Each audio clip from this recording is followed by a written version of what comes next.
können glücklich sein zu wissen, dass diese Zukunft restlos uns gehört. Adolf Hitler had never disguised his belief that the Soviet Union would be his regime's ultimate enemy. Der sich als Träger seines besten Blutes fühlen und dieses wissend zur Führung der Nation. He hated communism and saw the vast open spaces and abundant natural resources of Soviet Russia as the prize which would finally enable the German people to become the master race.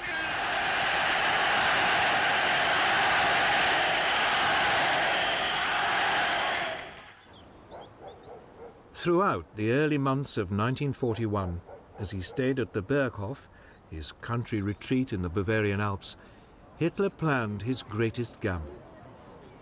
Operation Barbarossa, the assault on the Soviet Union.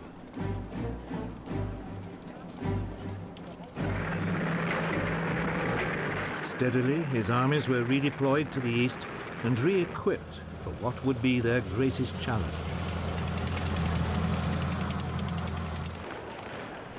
In theory, Stalin's Soviet Union was still Hitler's ally, and Stalin was keen to keep it that way, for his country was woefully unprepared for war.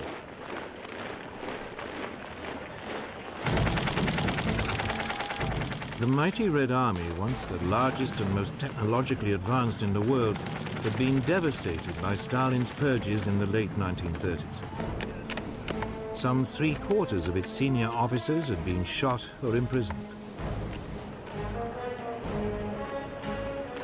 Despite appearances, there had been a catastrophic collapse in morale and efficiency.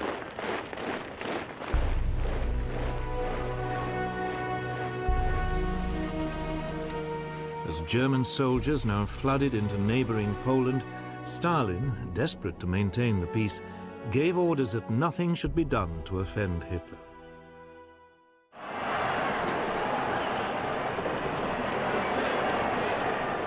But Hitler had one other task to perform before he could push on to Russia. He needed to secure his southern flank. Romania, Bulgaria, and Hungary were Germany's firm allies. But in March 1941, the Yugoslav government, sympathetic to Germany, was overthrown by pro-British forces. Its next-door neighbor, Greece, was also pro-British.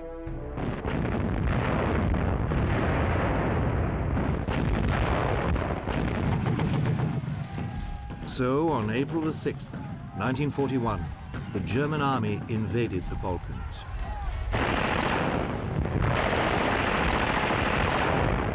"33 German divisions moved into Yugoslavia.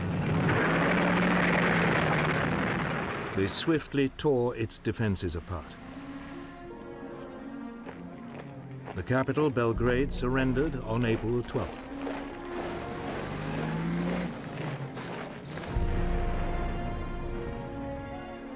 Greece fell almost as quickly.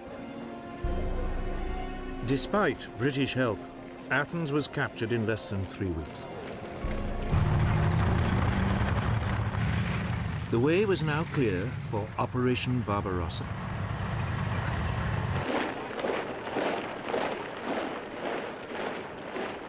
Over 4 million men were to be deployed. They were supported by more than 3,000 aircraft.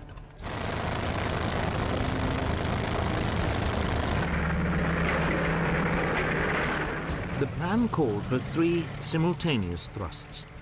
Army Group North would overrun the Baltic states and seize Leningrad.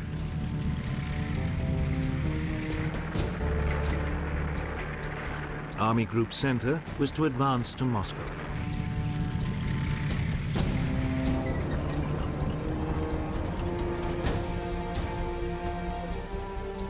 And Army Group South would occupy the Ukraine.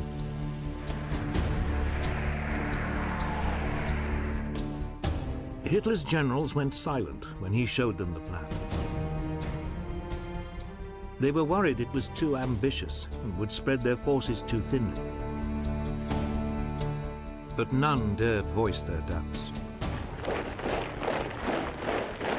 The Red Army was much bigger. It had nearly 2 million men within striking distance of the Western Front and millions more in reserve.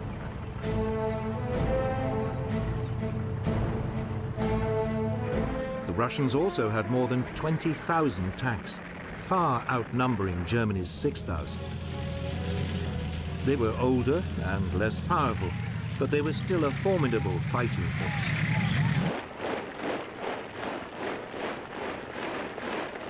The issue for Germany was, could its superior technology and speed overwhelm the Russians before the Red Army's vast numbers ground them down?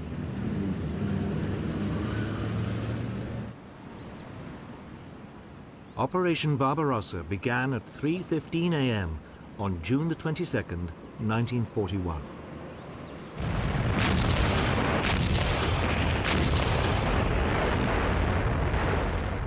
The Luftwaffe joined in at dawn, targeting Soviet airfields.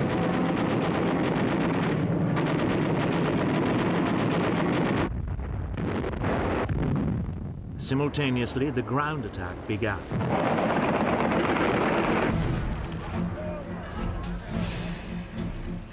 The Germans swiftly crossed the River Bug on the border between Poland and the Soviet Union.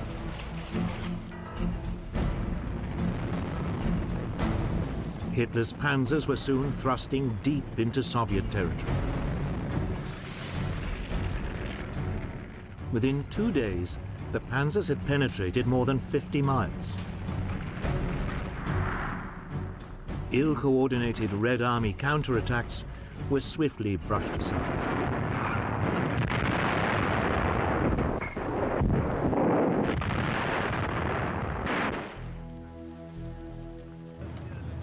Tens of thousands of Soviet prisoners were rounded up.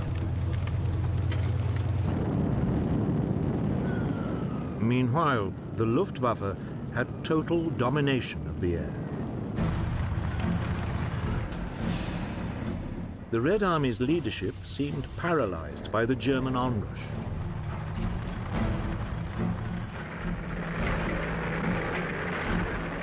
On June the 29th, 7 days after the start of the assault, 2 panzer thrusts met up near Minsk, surrounding huge pockets of Soviet troops.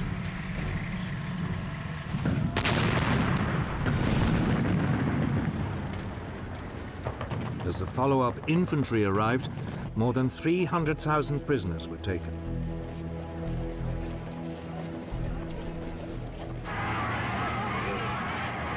Often the Germans found themselves welcomed as liberators, particularly in the Ukraine, where anti-Russian feeling was widespread.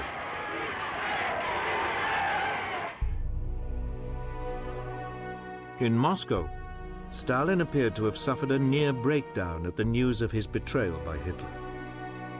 He remained silent for more than a week.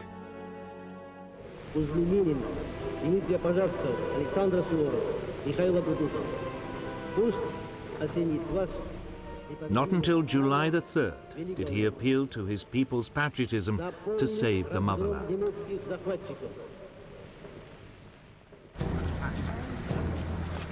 In Britain, the Prime Minister, Winston Churchill, received the news of Operation Barbarossa with very different feelings.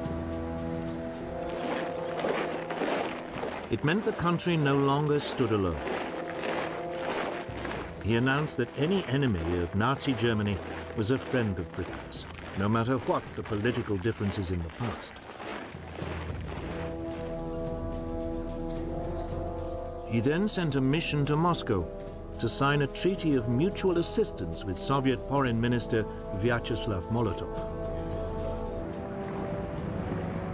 But apart from sending aid by sea, there was little Britain could do immediately to help the Soviet Union.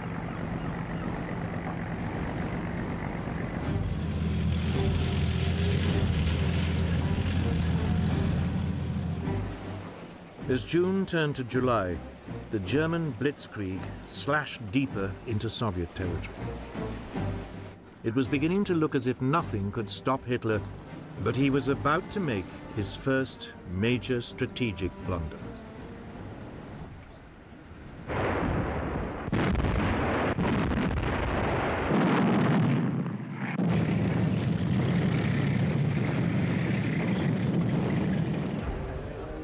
In early July 1941, over 300,000 Red Army troops were surrounded west of Minsk.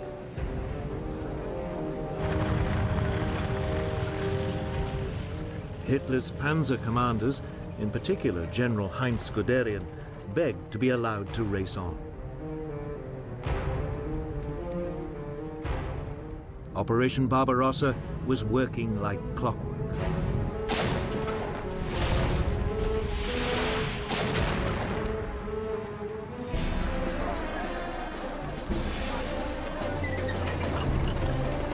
Within a week, the panzers were at Smolensk, deep inside Russia and only a couple of hundred miles from Moscow. On July the 22nd, a panzer pincer movement met to the east of Smolensk, trapping another 310,000 Soviet troops.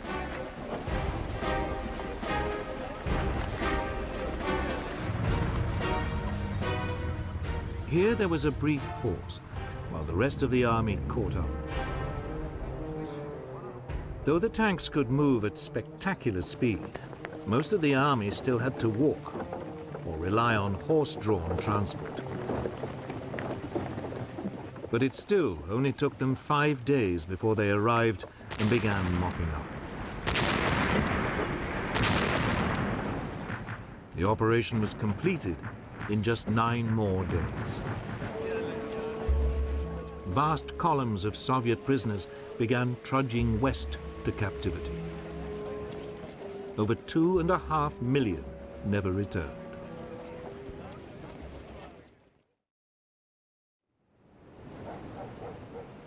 Moscow was now only 200 miles away, and the road lay open. It seemed certain it would fall by the end of the summer, as planned.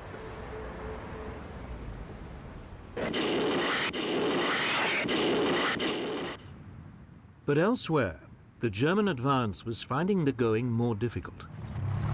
The Red Army was counterattacking more effectively, and by mid-July, Army Group South was still more than 50 miles from Kiev. Hitler decided Guderian's panzers should delay their advance on Moscow and swing south to Kiev to provide help. Guderian objected strongly, but Hitler was adamant. There should be no further advance on Moscow until Kiev had fallen. It would turn out to be a fateful decision.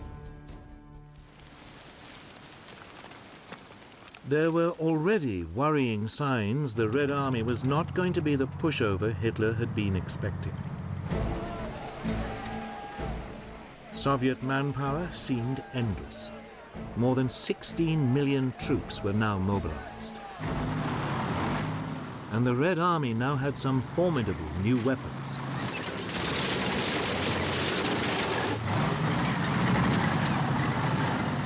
In particular, a new tank, the 37-ton T-34.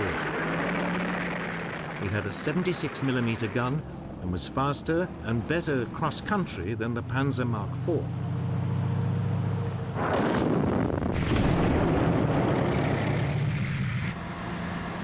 Yet, as the blitzkrieg continued, it was easy to miss the warning signs. Guderian's panzer group began its thrust south on August the 23rd, 1941. The panzers of Army Group South struck north 3 weeks later. The pincers met east of Kiev on September the 16th.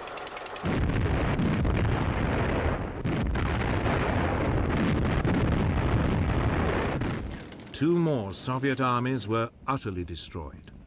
500,000 men were killed or captured.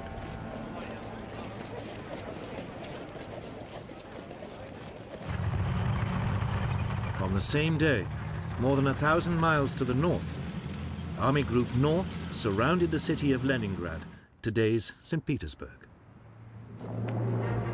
It was immediately cut off from the rest of the Soviet Union.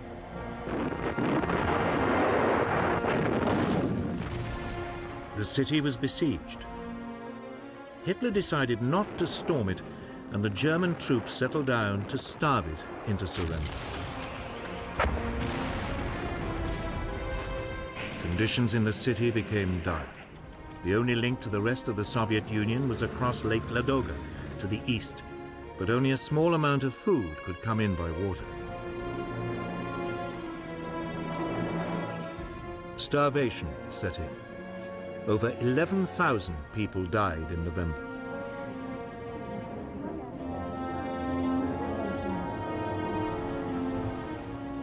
Not until December could an ice road be opened across the lake, and there was a slight increase in rations. But 3,700 people died of starvation on one day in December alone.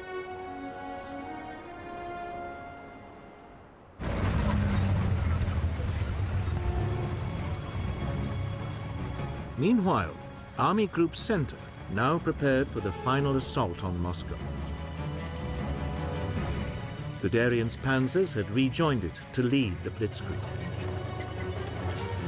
The Germans had a 2-to-1 superiority in tanks and men at the front, and 3-to-1 in aircraft.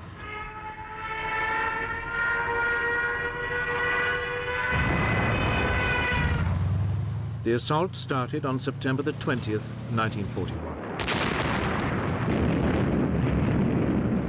Once again, Guderian's panzers slashed deep through the Red Army. By October the 7th, yet more Soviet troops were surrounded.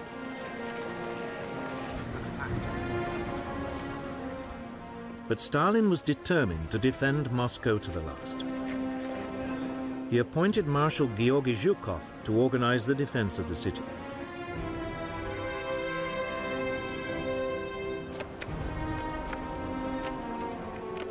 The people of Moscow were mobilized to dig a series of defensive lines.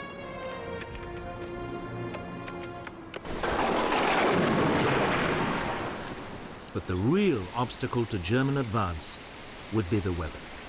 On October the 8th, heavy rains set in. German vehicles soon became bogged down in a sea of mud.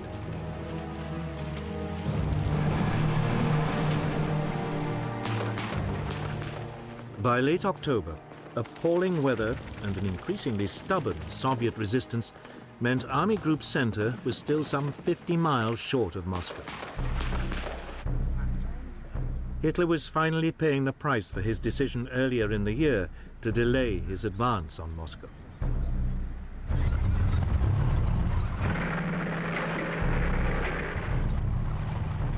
At around the same time, Army Group South reached the Black Sea, trapping yet more Soviet soldiers. Another 100,000 prisoners were taken. But they too were hampered by the weather.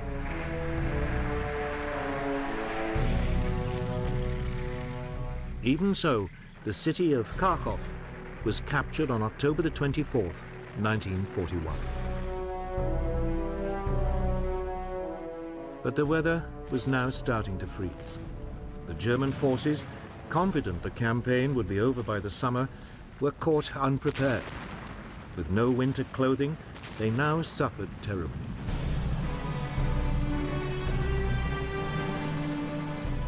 On the Moscow front, Army Group Center was now beginning its final push to capture the Soviet capital. By December the 4th, its leading units were just 19 miles from Red Square. Some reconnaissance patrols claimed they could see the golden domes of the Kremlin glinting in the distance. But that night, the temperature plunged again. Tank engines would not start. Weapons froze. Many soldiers were severely frostbitten.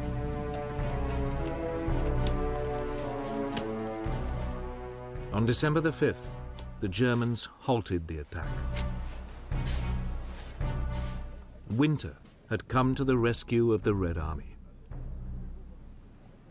But the Germans were confident that come the spring, they could finish the job.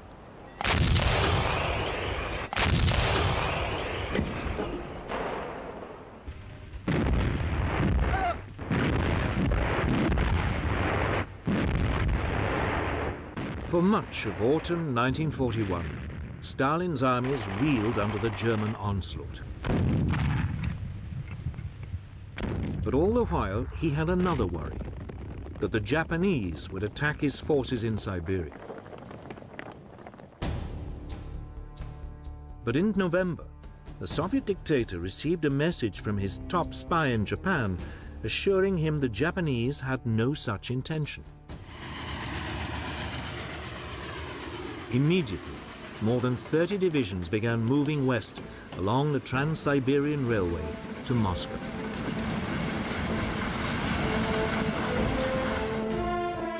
They were well equipped and well trained in winter fighting.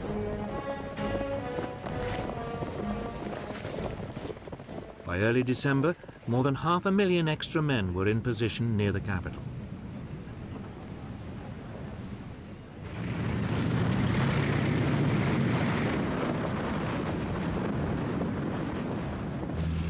On December the 5th, just as the Germans were abandoning their attempt to capture Moscow, they were hit by a savage Russian attack.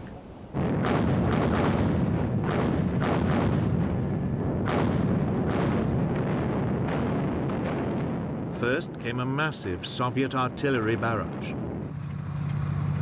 Then swarms of Soviet T-34s crashed through the German defenses.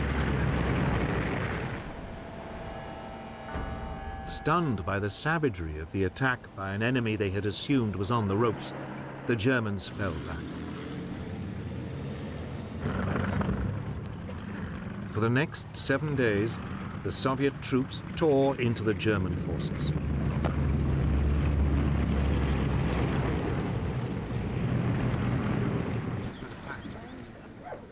For Hitler, who had only reluctantly agreed to halt the attack on Moscow, it was a terrible blow.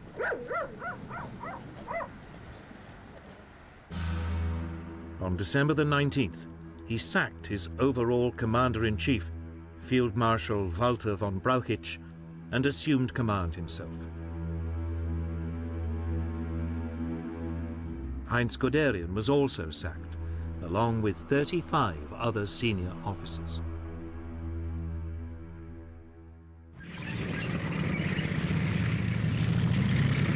Hitler now ordered that there would be no more retreats. The German troops should fight, and if necessary, die where they stood.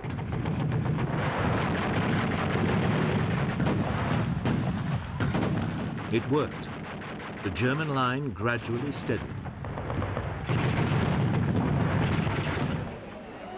But Stalin, elated by the Red Army's success, now demanded a massive advance across the whole front. Marshal Zhukov, one of Stalin's most trusted commanders, tried to dissuade him, but Stalin was determined.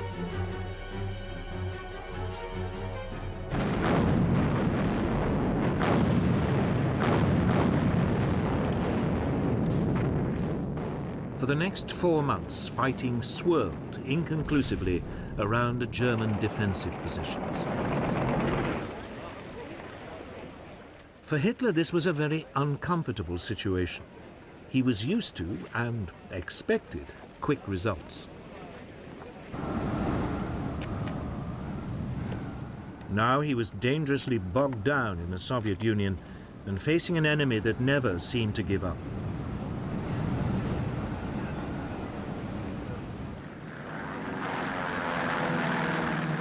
Nor was Russia his only headache. On December the 7th, 1941, Germany's ally Japan attacked the United States without warning. Hitler, with almost no thought, also declared war on the US. With no advanced planning, he had taken on a massive new enemy.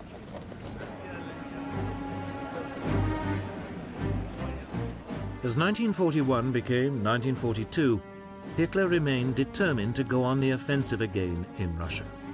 But he needed a new strategy. The original plan of fighting across the whole front was no longer tenable. Moreover, as his economic advisors told him, Germany's oil supplies were running low.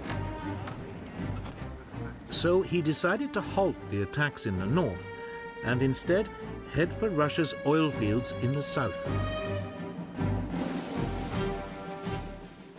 The initial plan for Operation Blue, as it was called, envisaged an assault south of Kharkov, with Army Group A swinging down to seize the oil fields, while Army Group B covered its flank along the River Don.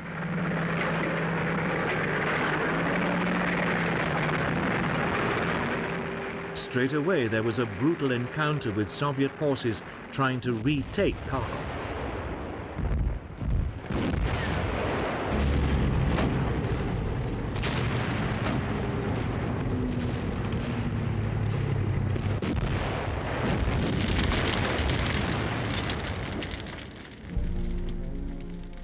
Another 200,000 Soviet troops were captured.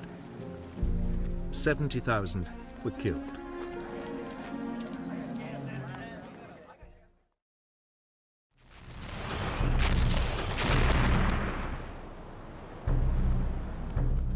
As part of the same operation, the Germans tightened their siege of the port of Sebastopol in the Crimea. For 8 months, the defenders had been under constant bombardment from German artillery, including a massive 400mm railway gun.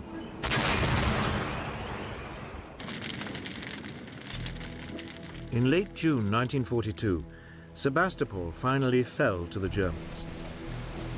It was now safe to head for the oil fields.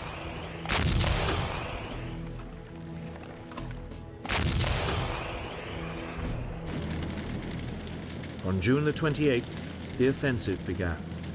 Army Group B forced its way through to the River Don and advanced along its western bank.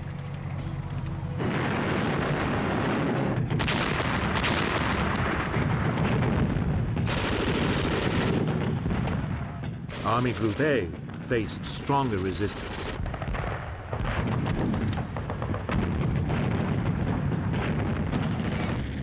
But by July the 9th, it was close to Rostov.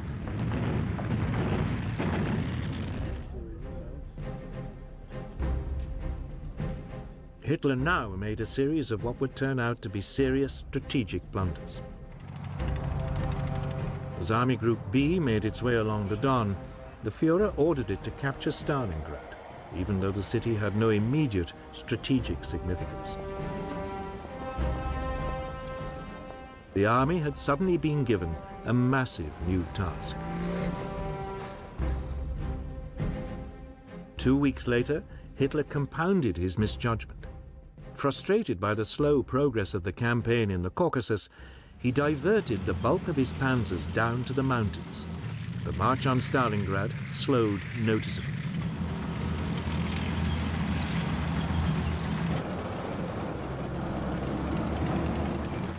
The reinforced Army Group A now raced across the Caucasus to within 70 miles of the Caspian, threatening to cut off all the Soviet armies in the area.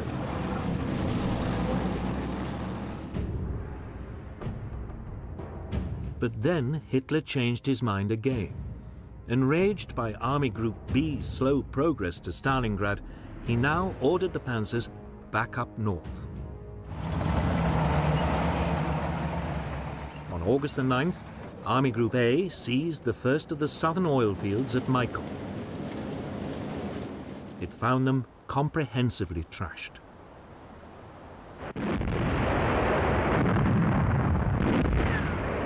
But without reinforcements, it could get no further, and the huge oil fields in the central Caucasus and those near the Caspian Sea remained beyond its grasp. But by now, Hitler's attention had shifted again. In late August, German forces were within striking distance of Stalingrad.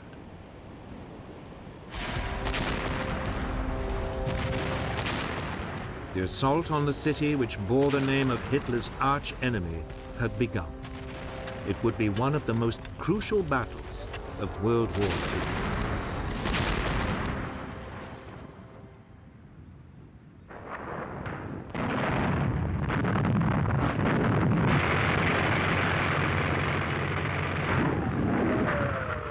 On August the 17th, 1942, General Friedrich Paulus's Sixth Army crossed the Don and began a final push on Stalingrad.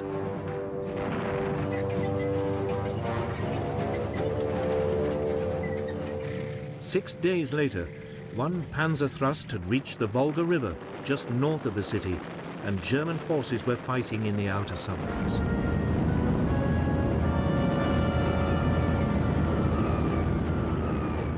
Hitler seemed poised for a famous victory.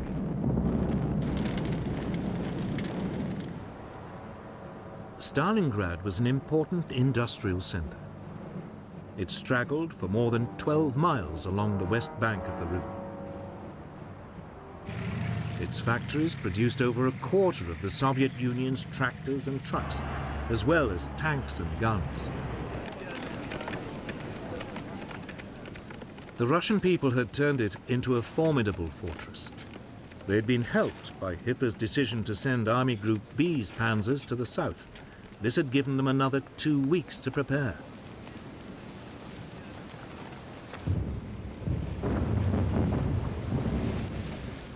The German plan was to make a direct assault on the city.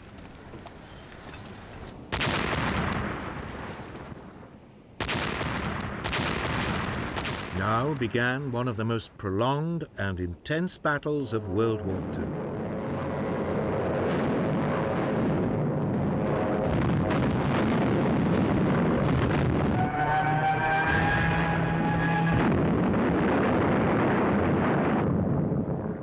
Slowly, the Germans edged forward, street by street, with Stuka dive bombers blitzing just ahead of them.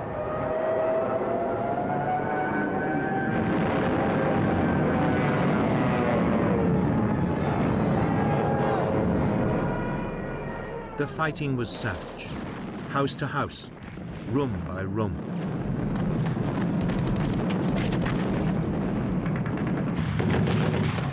The Soviet defenders used the sewers for shelter and communications, and the ruins above for sniping.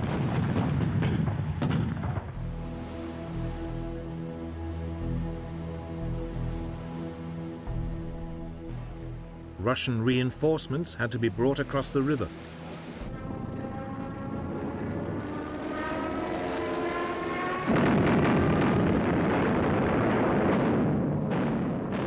Often they were under assault from the air.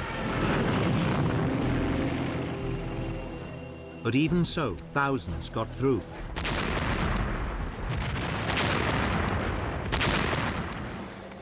By late September, the Germans had pushed their way through most of the city, almost to the Volga.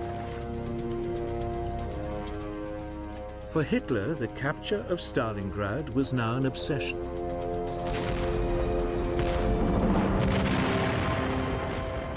On October the 4th, 1942, General Paulus launched what was meant to be the final assault on Stalingrad. Tanks led the way, grinding over the rubble and firing point blank into courtyards.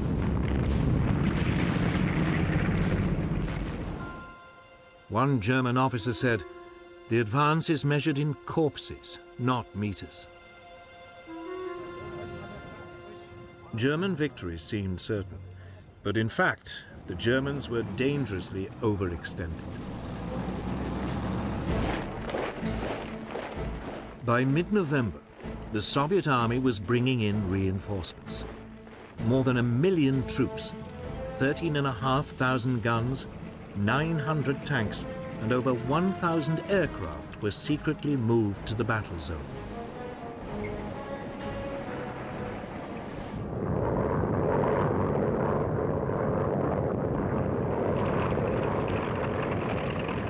On November the 19th, they attacked the Germans' northern flank.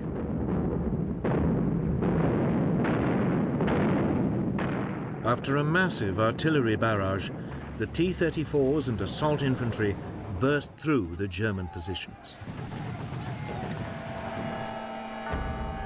Now, it was the Germans who surrendered in their thousands.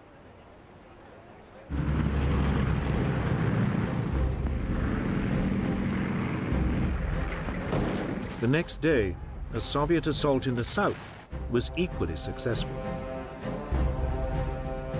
And on November the 23rd, these pincer movements met west of Stalingrad, cutting off the German Sixth Army.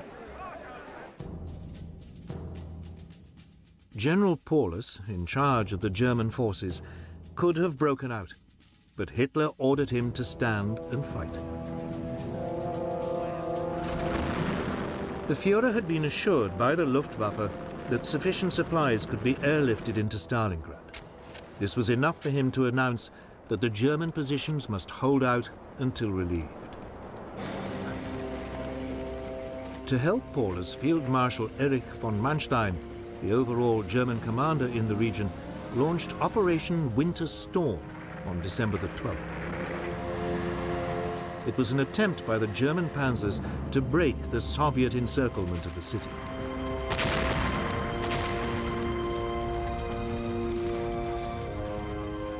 For 2 days it went well, but then Red Army resistance increased. By December the 23rd, the German rescue attempt had ground to a halt about 30 miles from the city. Manstein advised the beleaguered Paulus to attempt to break out of Stalingrad. But Paulus wanted Hitler's permission. This was refused. It was probably too late anyway. Marshal Zhukov now unleashed the next stage of his master plan.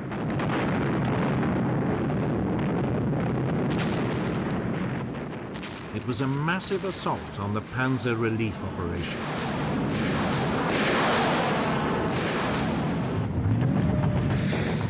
The panzers were pushed back, away from the city, and by the end of December, all hope of relieving the German forces in Stalingrad had gone.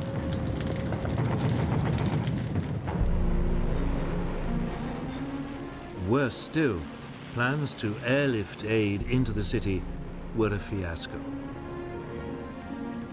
The German troops needed 700 tons of supplies a day to survive. They never received more than 80.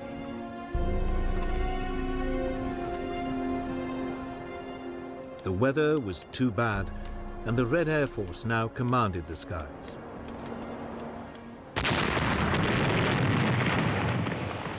Steadily, the Soviet troops squeezed in on the encircled Germans.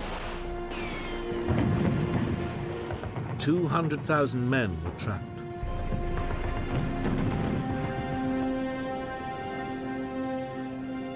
On January the 8th, the Soviets called on the Germans to surrender.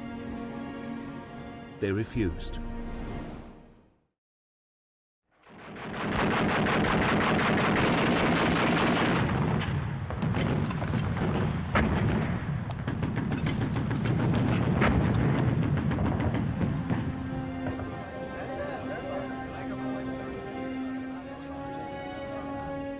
On January the 31st, 1943, Paulus was forced to surrender.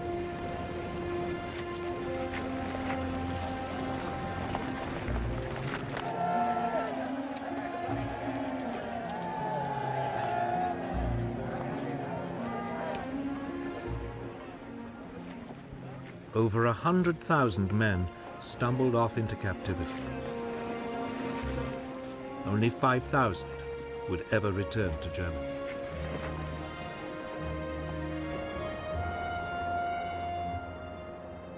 Stalingrad had been a bloody battle. The Germans had been savaged. They had lost some 300,000 of their men and at least as many of their allies.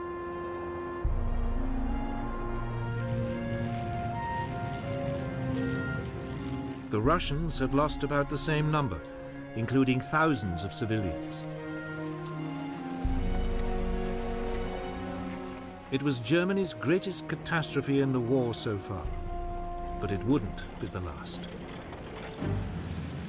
The Red Army was now inflicting massive defeats on Hitler's forces across the whole Eastern Front.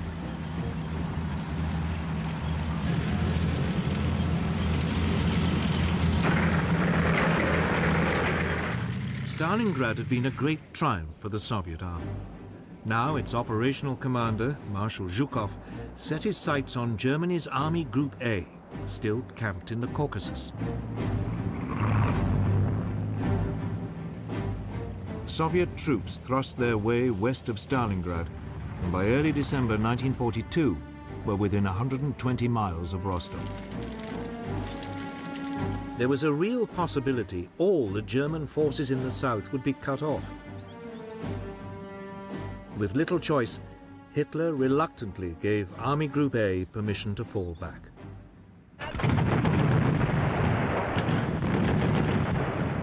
Over the next month, the Germans fought a skillful rearguard action.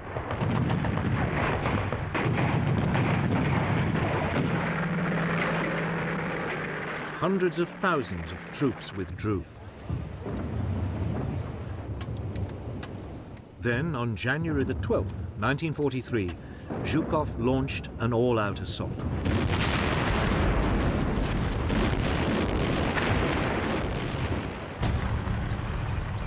The Soviets attacked along a 500-mile front.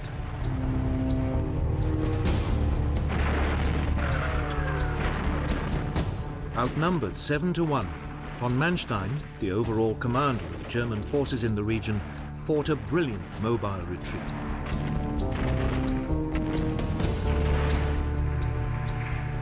But by the end of February, the Red Army had recaptured both Kursk and the nearby city of Kharkov.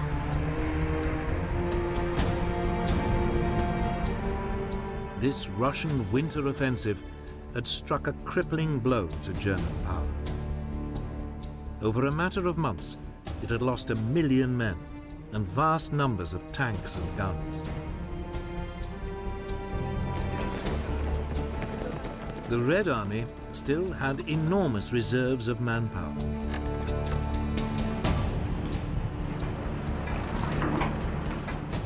It was also benefiting from a huge increase in weapons production and aid from the United States and Britain. The Germans also no longer had the technological upper hand. The T-34 tank was more than a match for the Panzer Mark IV. And they also had the terrifying Katyusha multiple rocket system, which shattered German troops.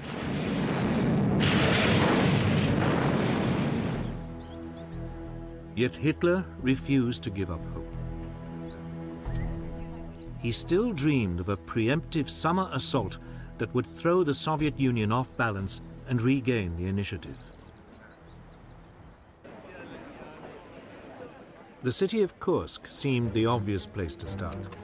Here, the Soviet assault had pushed a bulge deep into the German lines. It looked temptingly exposed. Hitler decided it should be cut off and annihilated. He also had an ace up his sleeve. The German counterattack would be led by a new generation of German tanks, specially designed to combat the formidable Russian T-34. The massive but slow 55-ton Tiger had a lethal 88mm gun, and its frontal armor made it almost impervious to Soviet tank guns.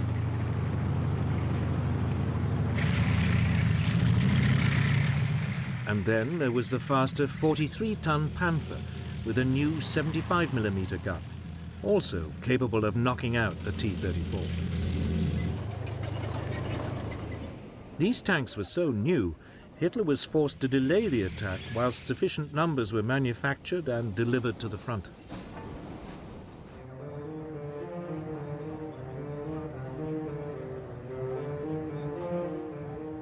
But even as the German forces began to assemble, the Soviet commander, Marshal Zhukov, guessed what was about to happen. Soon afterwards, he received information from a Soviet spy ring inside the German High Command, confirming the site of the attack. Zhukov ordered the construction of a series of defensive lines with anti-tank ditches, minefields, and deep belts of barbed wire. He also massively built up Soviet forces in the area, pulling in troops and tanks from less vulnerable parts of the front.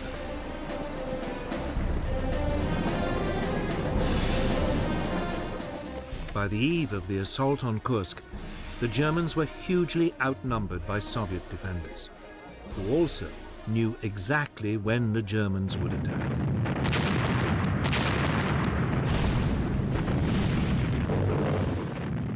On July the 5th, 1943, just as the German troops prepared to assault, they were hit by a huge Soviet artillery bombardment.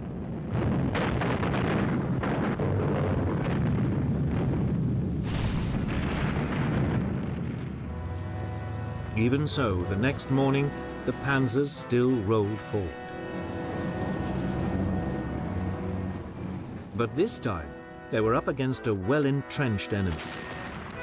There was no realistic chance of a lightning blitzkrieg breakthrough.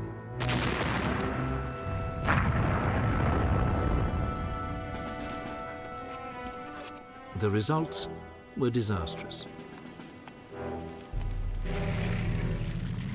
In the north, the German army gained a mere 6 miles for the loss of 25,000 men and more than 200 tanks.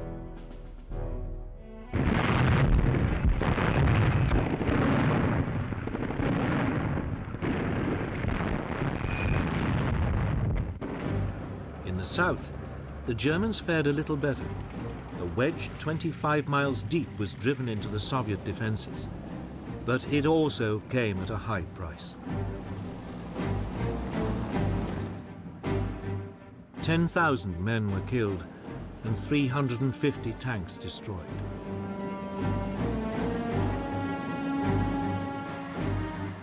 But for a brief moment, it looked as if a German breakthrough might be possible.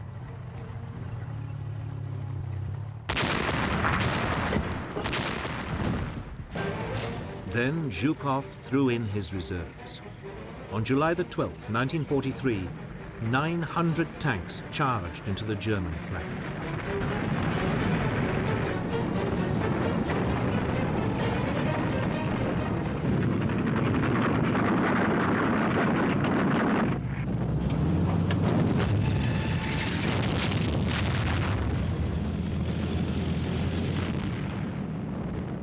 Almost 2,000 tanks now engaged in what was the largest armored battle of World War II.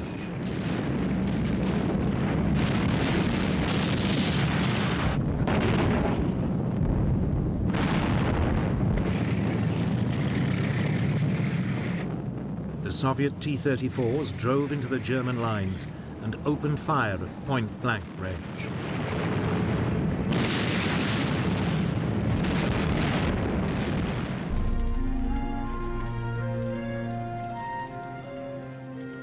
After a single day of brutal combat, the Germans had lost a further 350 tanks and were retreating.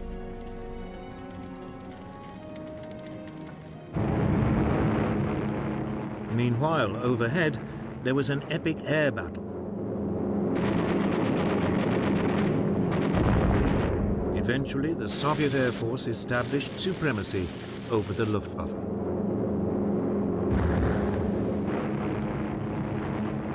Now the Russians could unleash their formidable Ilyushin IL-2 Stormovik tank killers.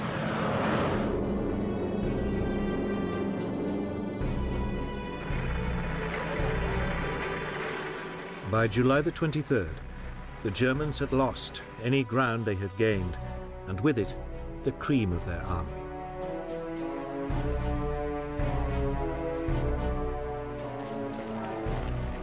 Hitler's adventure at Kursk had cost him at least 50,000 troops and more than 700 tanks.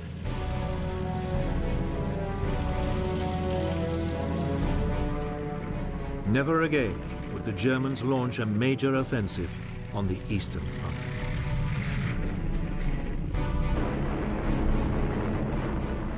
The Russians had turned the tide of the war.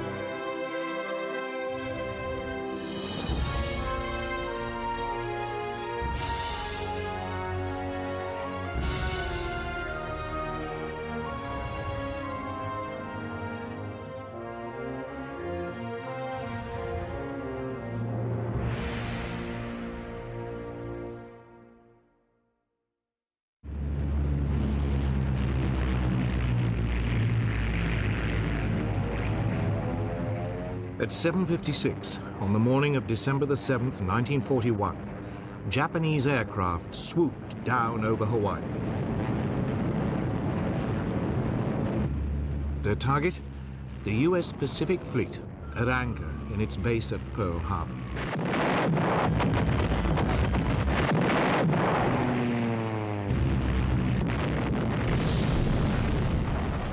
Five US ships were hit immediately.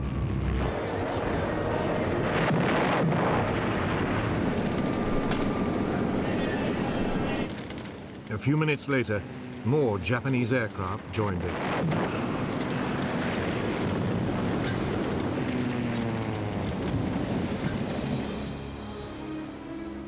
By 8:35, 2 US battleships were sinking, 2 had capsized, and 2 were badly damaged.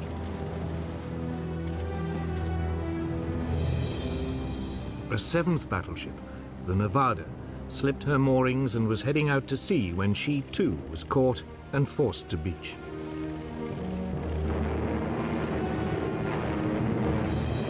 Simultaneously, Japanese Zero fighters strafed US aircraft lined up on the island's airstrips.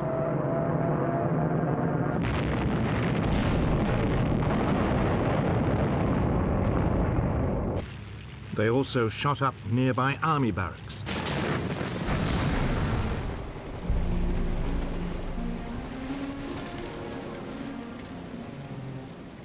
By the end of the attack, dozens of US warships had been sunk or damaged. 188 aircraft were also destroyed.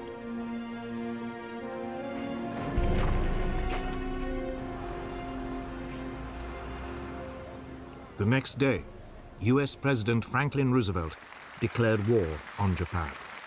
Since the unprovoked and dastardly attack by Japan on Sunday, December 7th, 1941, a state of war has existed between the United States and the Japanese Empire.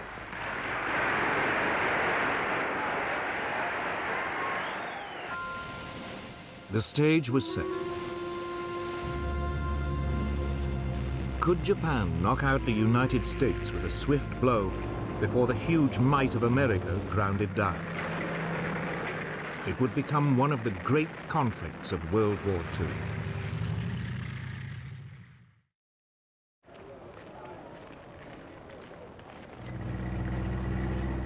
Japan's first steps towards war had come in August 1940. Capitalizing on France's defeat in Europe, it seized control of air bases in the north of the French colony of Indochina. It was looking for a quick and easy expansion of its empire.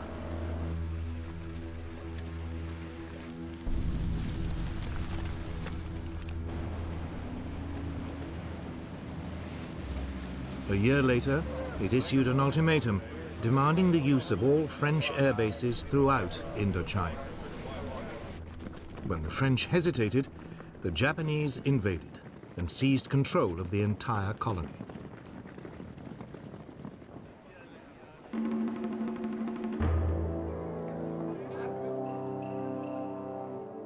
Japan felt the consequences almost immediately.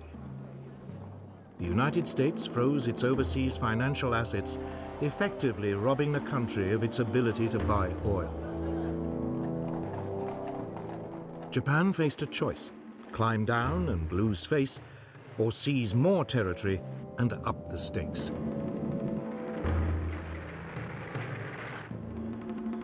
For a new Japanese government, under the aggressive General Hideki Tojo, there was no question about which course to take. Japanese army and navy commanders were told to prepare for a swift war to occupy all the far eastern territories controlled by Britain, France, the Netherlands, and the United States. The country was expecting a swift victory.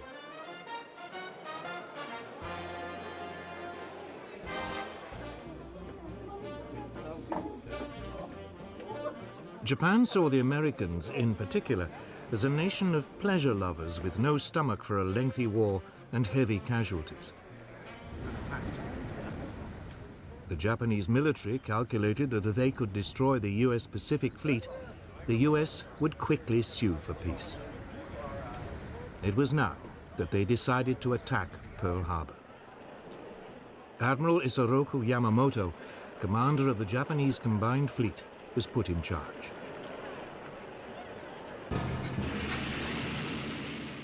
He had 10 battleships, 10 aircraft carriers, and the world's most advanced naval aircraft.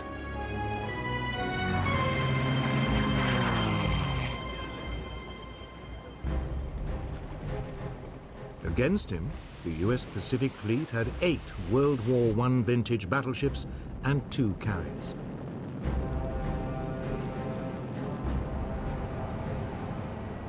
Yamamoto planned the attack with great care. He would hit the US fleet in Pearl Harbor on a Sunday, since, according to intelligence reports, it usually spent the weekends in port.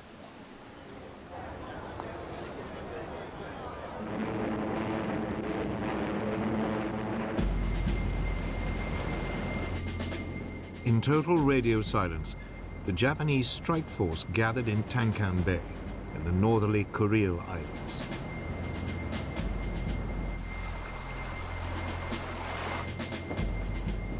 The fleet set sail on November the 26th, 1941.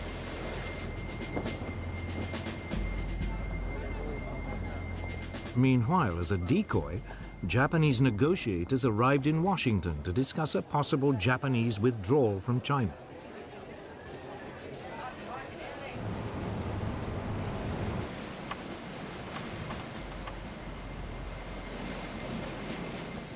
The Japanese fleet refueled after several days at sea.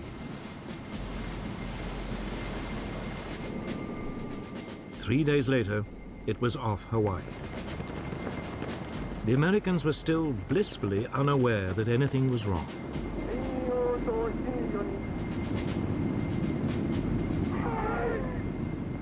At 6 a.m. on December the 7th, after a final briefing, the first wave of Japanese aircraft took off.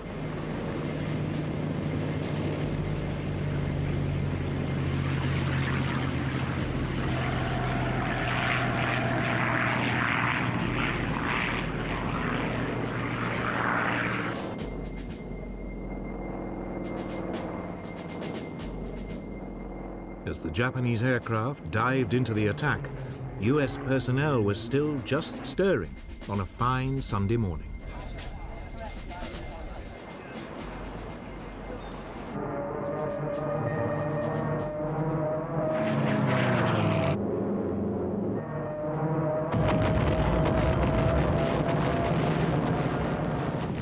It was all over in less than 2¼ hours. Yamamoto's plan had worked like a dream. Or had it? There was only one problem. The US fleet's 2 aircraft carriers had not been in Pearl Harbor at the time and had escaped the attack.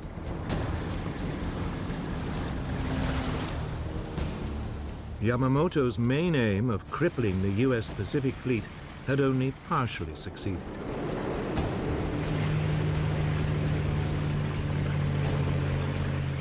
US naval air power in the region was still intact. But in the United States, there was shock and disbelief.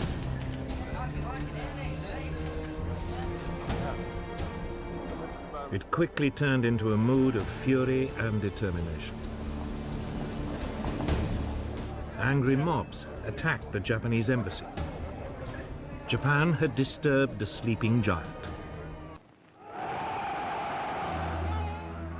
Yet before the US could mobilize its full strength, the Japanese were to inflict more humiliating defeats on the Western Allies.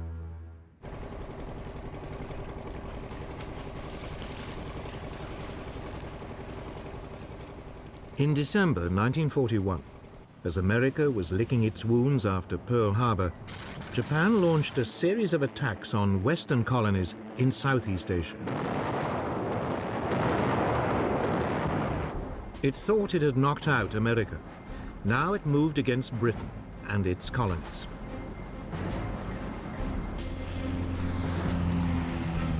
The first to be hit was Malaya, where a Japanese force came ashore in the northeast of the country.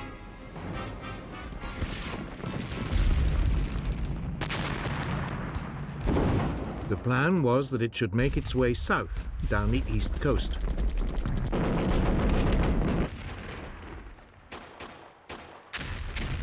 The invasion force was met by a contingent of British Indian troops. But after a day of fighting, they were brushed aside.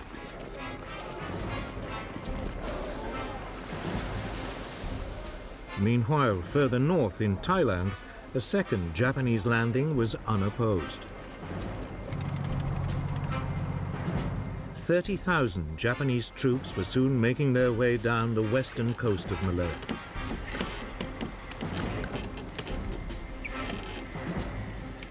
The target of the two groups, Singapore, the center of British military and political rule in the Far East.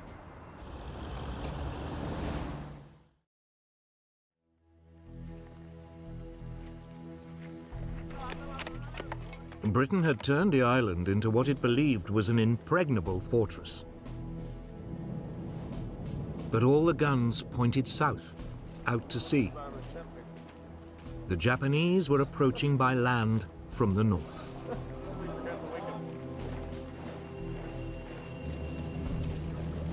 Yet British military commanders remained remarkably untroubled.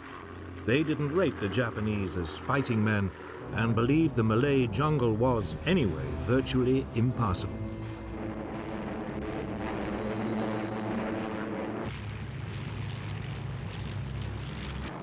But the Japanese had other ideas. To soften up Singapore, they attacked the city from the air.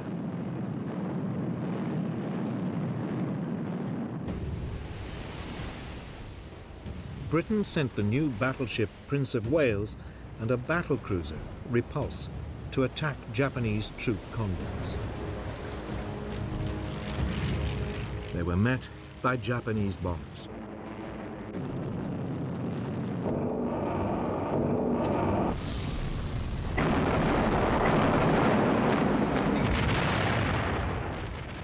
Both warships were sunk in less than 2 hours. Almost 1,000 of their crew were lost. It was the greatest British naval disaster of World War II.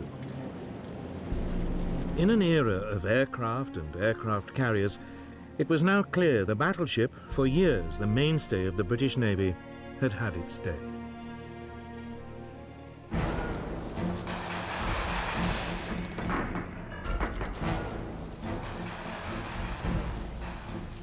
Back on land, the Japanese continued to head south towards Singapore. On January the 11th, 1942, Kuala Lumpur was captured. The British forces fell back and withdrew to Singapore.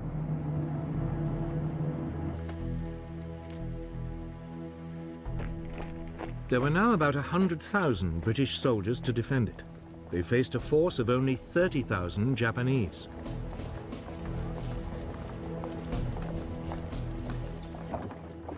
Even without their big guns, the British should have been able to hold out.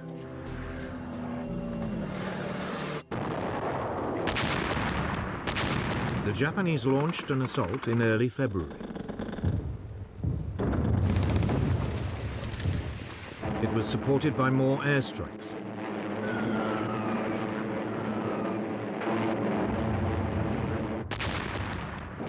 The British defense was soon reduced to chaos. Civilian casualties began to escalate.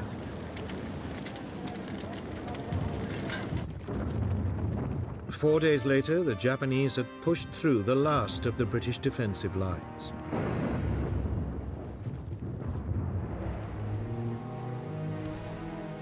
The commander, General Arthur Percival, surrendered with over 90,000 men.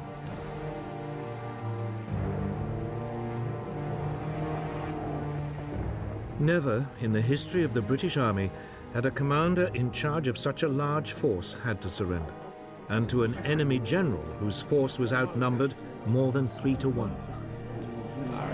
Britain's 200-year-old power and prestige in the Far East had been wiped out in just 10 weeks.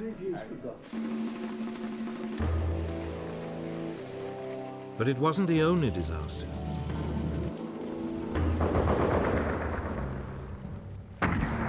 Elsewhere in Southeast Asia, the Japanese forces were equally triumphant. The British garrison in Hong Kong fought for 2 weeks before succumbing to a Japanese invasion.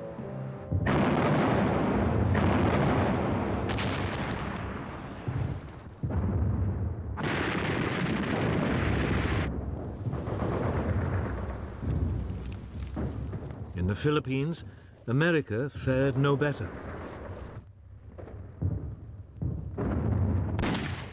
Here, a preemptive bombing raid caught large numbers of US aircraft neatly lined up at Clark Field.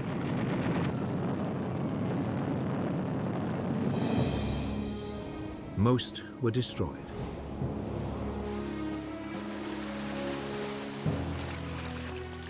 Two days later, with US air power virtually non-existent, Japanese troops began to land.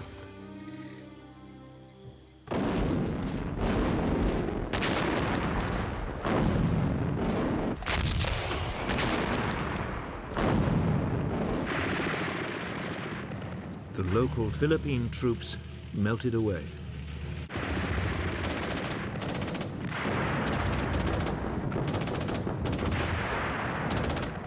The Japanese advanced rapidly. 10 days later, Manila was captured.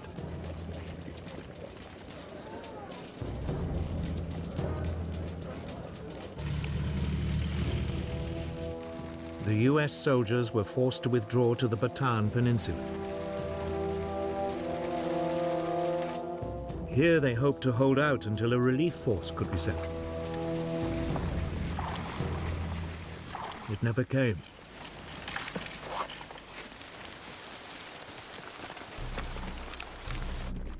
On April 3rd, 1942, Japanese troops launched a major assault on US positions. After 4 days' heavy fighting, they broke through.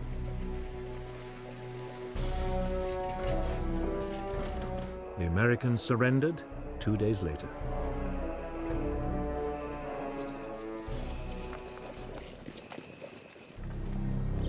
That left just one British colony in the region, Burma. In early 1942, Japanese forces pushed into the south of the country.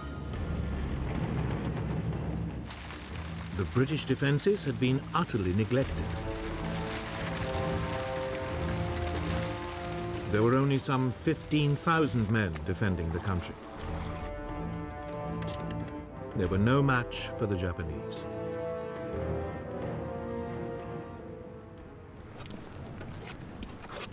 The Allied troops mounted a brief but doomed resistance.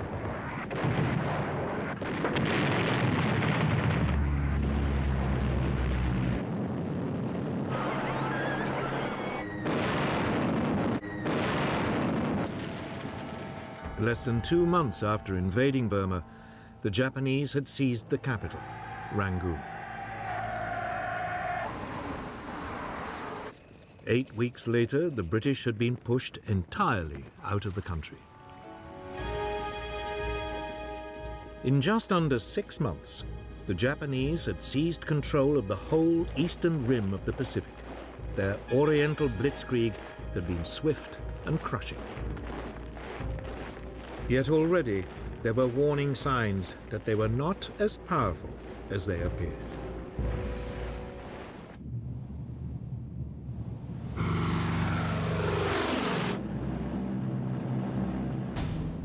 On April the 18th, 1942, 4 months after Pearl Harbor, America struck back at the Japanese.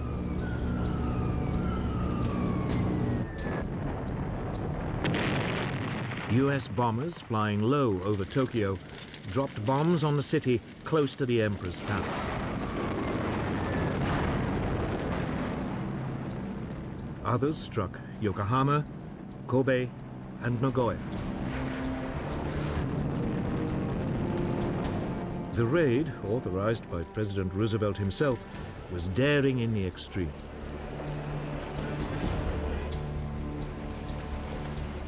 The B-25 Mitchell bombers had not been designed to be launched from aircraft carriers. They barely managed to lumber off the deck of the USS Hornet, which had brought them to within 700 miles of the Japanese capital.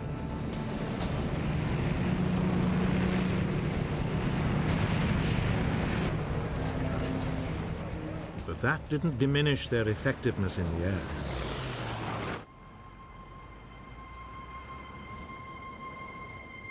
In Japan, the raids caused profound shock. After their runaway successes of the past 4 months, they had never expected an attack on their homeland.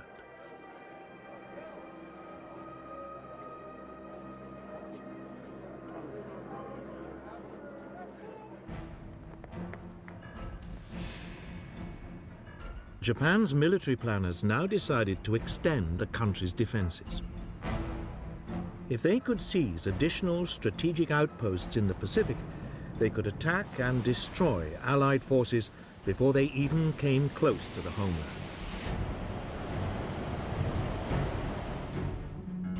Japan already controlled much of the Chinese coast, Southeast Asia, and the Philippines.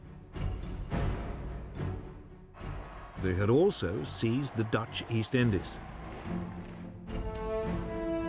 Now they decided to strike south and attack Papua New Guinea and the Solomon Islands, and east to take the island of Midway in the middle of the Pacific.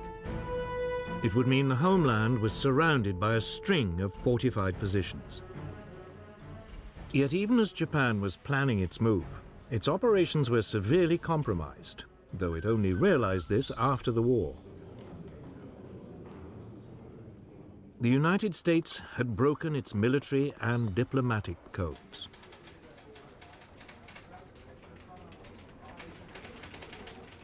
By spring 1942, the US Navy's code-breaking team in Hawaii was reading enough messages to give it a remarkably accurate insight into Japan's intentions. So it was that the US Commander-in-Chief in the region, Admiral Chester Nimitz, learnt the details and timing of Japan's planned invasions of the Solomon Islands and Papua New Guinea. If successful, they would cut off Australia from her allies. A Japanese bombing raid on Darwin had already caused widespread fear of an invasion.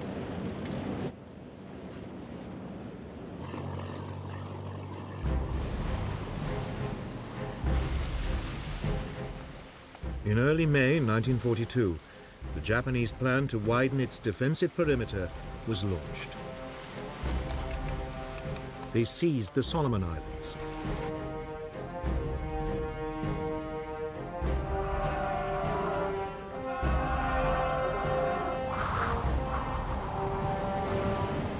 Two days later, the Japanese carrier force entered the Coral Sea in preparation for the main assault on Papua New Guinea.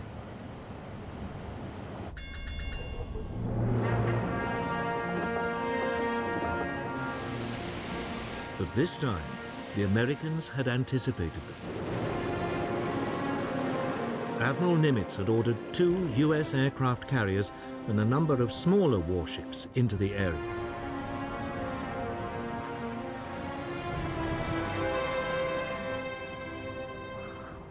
For 2 days, the rival fleets searched for each other.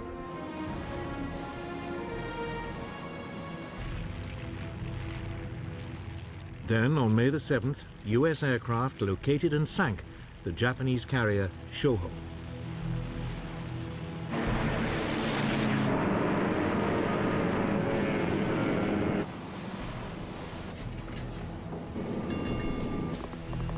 The Battle of the Coral Sea was underway.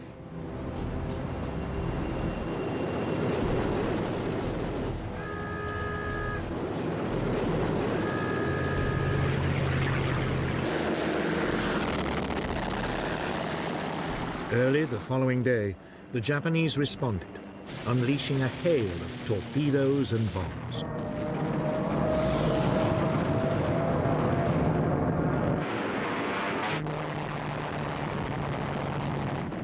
To begin with, the US aircraft carrier Yorktown managed to avoid the Japanese torpedoes.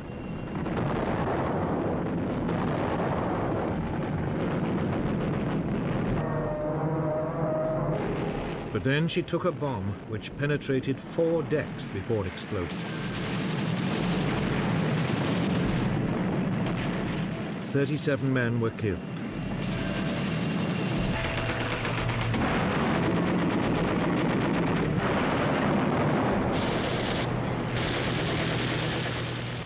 The larger and less maneuverable carrier, Lexington, was also hit by several bombs as well as 2 torpedoes.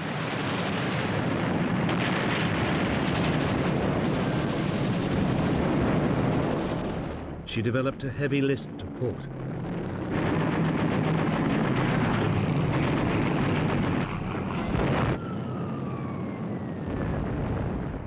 The Americans returned fire, attacking the Japanese carrier Shokaku.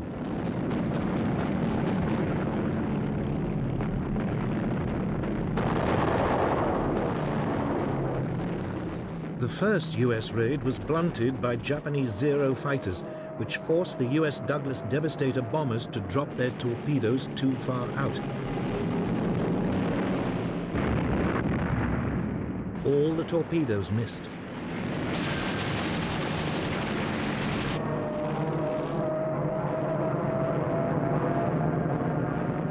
But a second wave of US dive bombers struck home.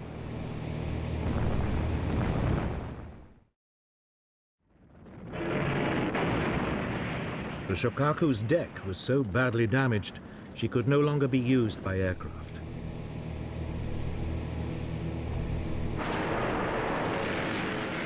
After 2 days of fighting, the 2 forces finally disengaged.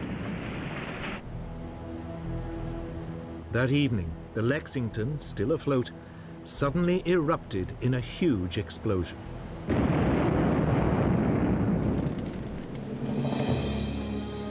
There had been an undetected leak of aviation fuel that had caught fire.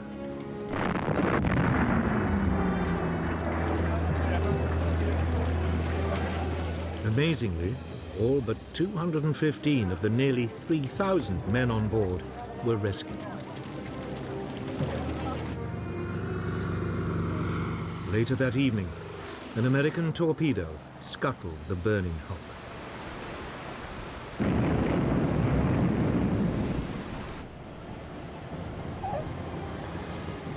The Battle of the Coral Sea was, on paper, a draw. Each side had lost 1 carrier and had another severely damaged. Strategically, however, it was a major US success.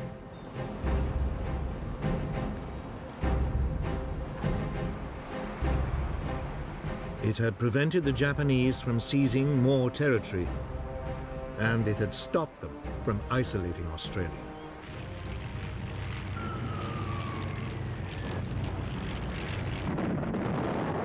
The Battle of the Coral Sea marked a new era in naval tactics. It was the first major sea battle in which the opposing ships were completely out of visual contact. It was fought, instead, by aircraft flying from carriers.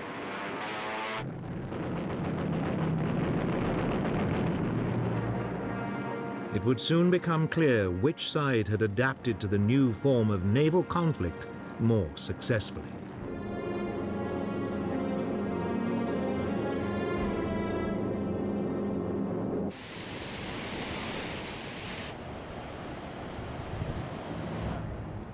By the late spring of 1942, Japan and America were deadlocked. Japan needed a quick victory if it was not to be ground down by the huge resources of the United States. In mid-May, it began its next move. US codebreakers reported Japanese plans for a new attack. It would be on Target AF, somewhere in the mid-Pacific. The problem for the Americans was that they had no idea where Target AF was.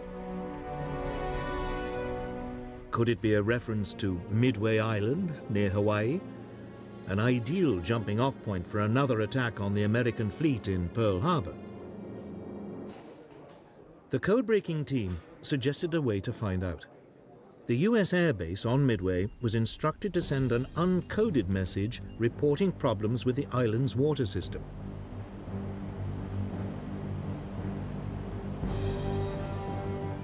Almost immediately, the code breakers intercepted a Japanese signal that Target AF was having water supply problems.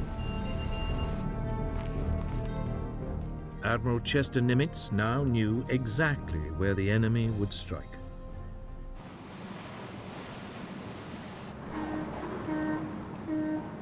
The Japanese plan was typically complex. A diversionary attack on the Aleutian Islands in the North Pacific would draw away part of the US fleet, while Midway was seized by an occupation force. The Americans would be obliged to hurriedly commit their carrier force to retaking the island. There they would be annihilated by a huge Japanese naval presence, including 4 large aircraft carriers. It was the second Japanese attempt to wipe out the US Navy in the Pacific within a year.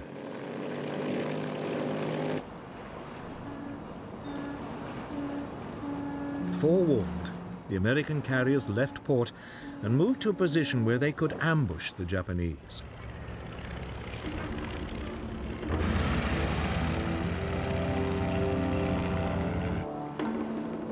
On June 3rd, 1942, Japanese forces launched the expected attack on the Aleutian Islands.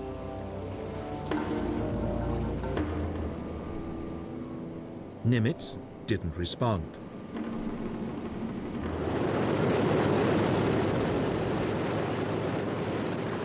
Then, early the next morning, the main Japanese carrier force launched a first airstrike on Midway Island to soften up its defenses.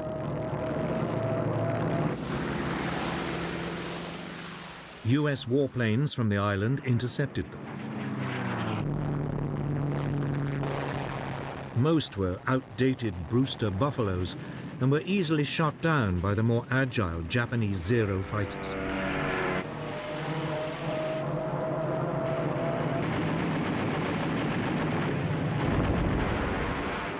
But the Japanese attack had been blunted. Midway's defenses had not been broken.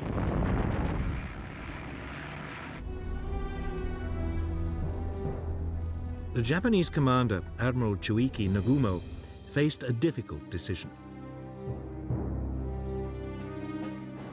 He'd kept some of his aircraft in reserve, loaded with munitions designed specifically for attacking ships, just in case the US fleet was spotted. Should he now order this reserve to be stripped of its torpedoes and armor-piercing bombs and reloaded with high-explosive and fragmentation bombs for a second strike on Midway? It would leave him ill-equipped to take on the US Navy, but he calculated it was a risk worth taking. Then, just as the reloading was underway, he received unwelcome news. A US naval force had been spotted. Was this the US carrier force or a smaller, less significant fleet of ships? Nagumo was in a dilemma. Should he continue with the second strike on Midway, or should he once again re-equip his bombers to take on the US vessels?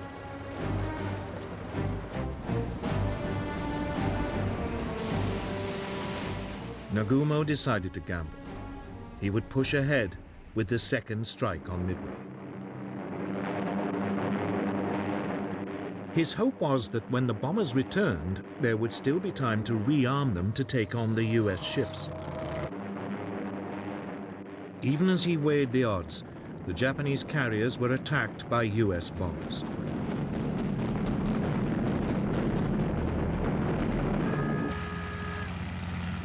Every available Japanese Zero fighter was scrambled before the US bombers were repelled.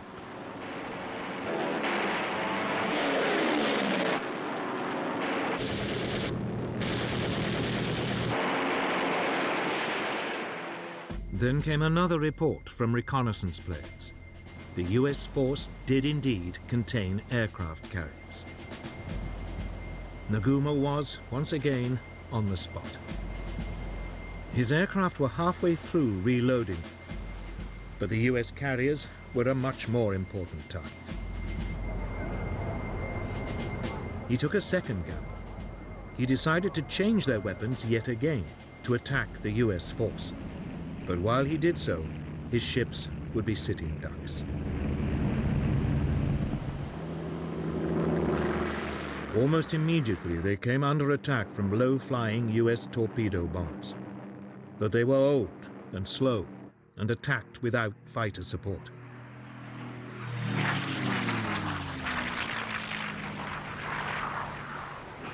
As they approached the Japanese fleet, they were rapidly shot down.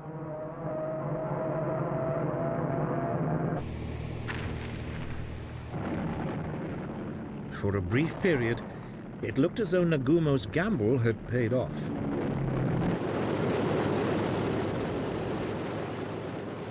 Then, just as his bombers had been reloaded and were ready to take on the US carriers, disaster struck. US dive bombers, approaching unseen at high altitude, hurtled down on his ships. The Japanese were caught completely by surprise. Nagumo had gambled once too often and was now at the mercy of American air power. Within 5 minutes, the US dive bombers had reduced 3 of Japan's largest aircraft carriers to flaming wrecks. All would later sink.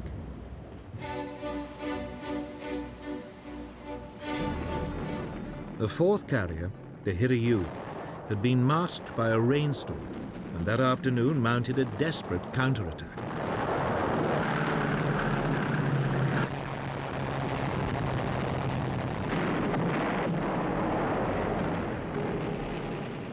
The US carrier Yorktown was severely damaged.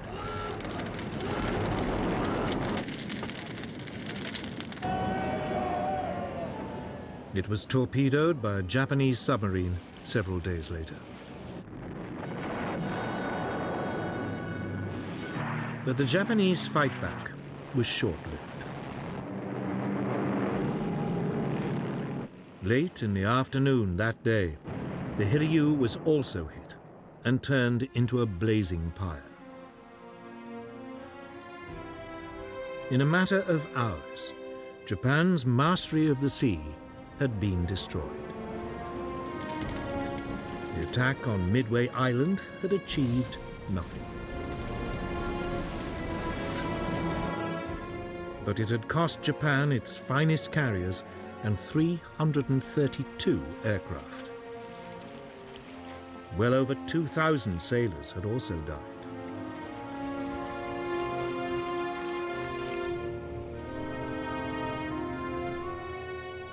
America now ruled the waves in the Pacific. Yet Japan was still undefeated on land and a powerful, threatening force in the air.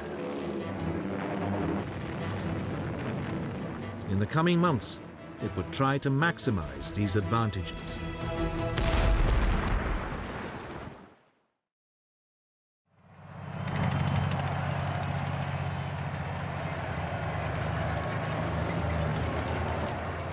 By summer 1942, Japanese plans to build a defensive ring of occupied territories around their homeland had still not been completed. Heavy losses at sea had frustrated their attempts to grab Papua New Guinea and islands in the Central Pacific. Japanese planners now came up with a new plan. If they couldn't do it by sea, they'd do it by land.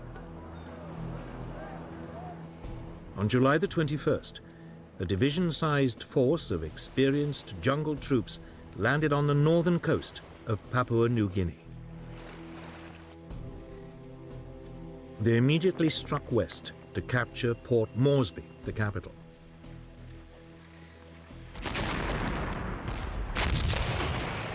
Progress was swift at first. The small Australian defence force was completely outnumbered.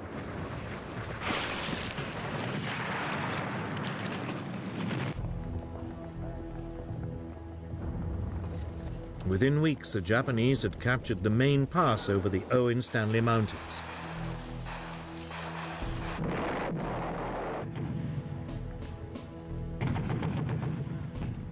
They then halted to await reinforcements before the final push on Port Moresby.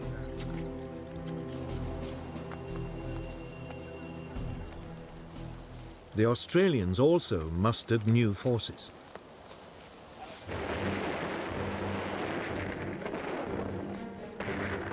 When the Japanese moved off again, they now met much stiffer resistance.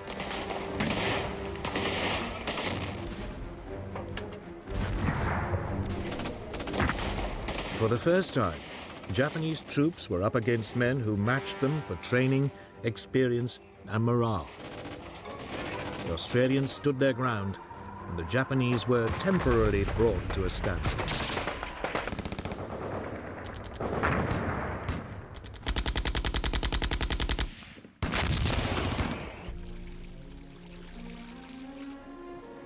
But conditions in the jungle were appalling. There was constant tropical rain. Malaria was rife. The Australians were eventually, again, forced to retreat.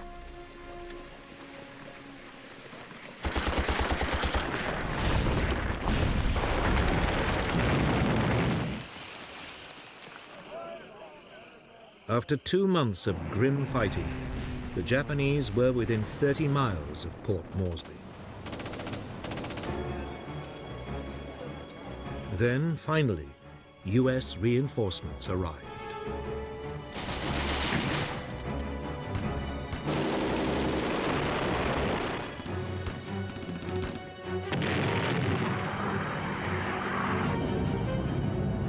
Through September and October, the Japanese were, in their turn, forced back.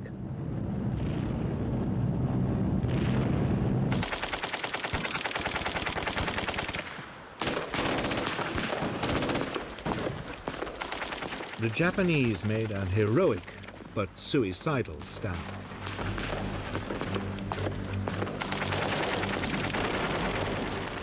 Many chose to die fighting rather than surrender.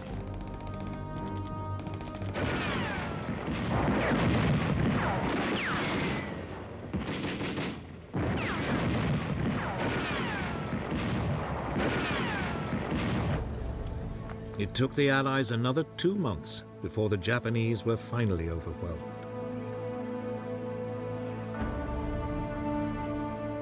It had been a bloodbath.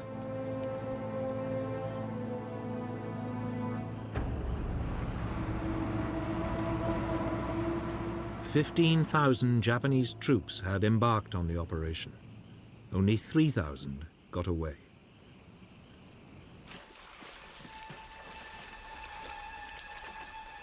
The Japanese were in trouble. They'd lost at sea. They were now rapidly losing the initiative on land. American military might was asserting itself.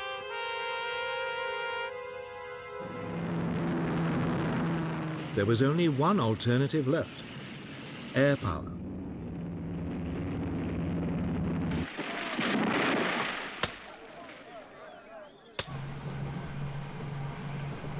Through the summer of 1942, Japanese engineers began building a string of airstrips across the Pacific.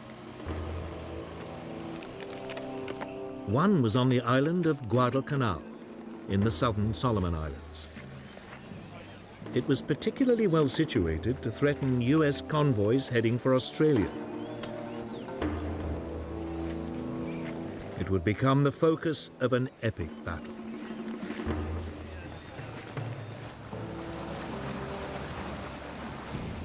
In July 1942, an amphibious force of US Marines invaded the island. They landed without resistance.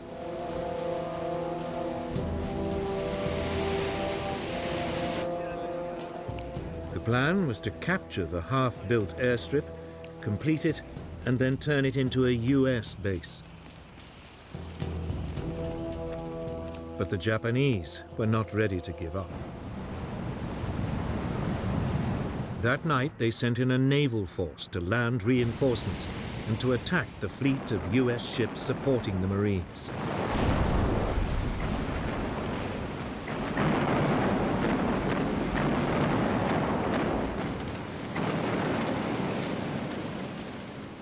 In a dazzling display of night fighting, the Japanese cruisers sank 4 Allied warships and drove the rest out to sea.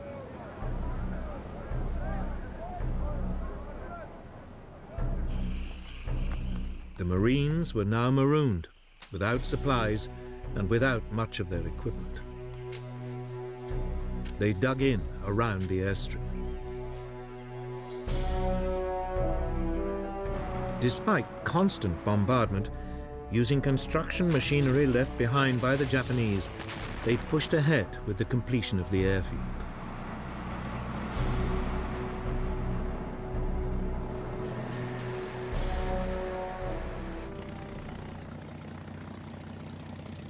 Two weeks later, a group of US Wildcat fighters and dauntless dive bombers flew in.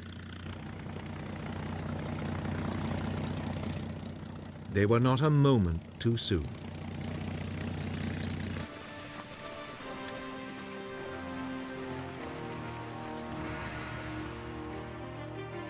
The next day, newly arrived Japanese troops launched a series of suicidal attacks on the airstrip.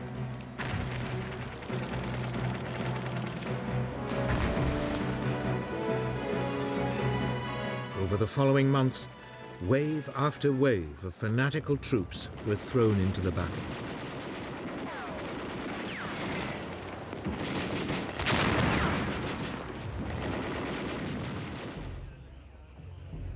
By the winter of 1942, the two sides had fought themselves to a standstill, both now dug in to defensive positions.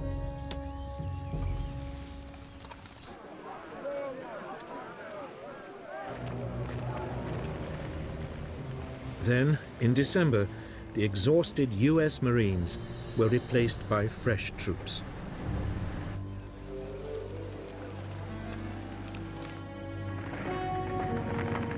US soldiers now began a new push on the increasingly isolated pockets of Japanese resistance.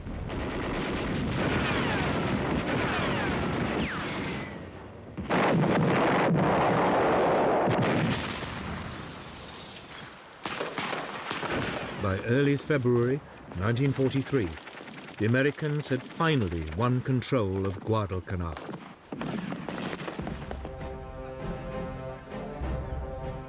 They had now beaten the Japanese at sea and on land. They had even denied them access to the air. The Oriental Blitzkrieg had failed. The Japanese Empire now faced a foe that was still growing in strength at a rate it could never hope to match.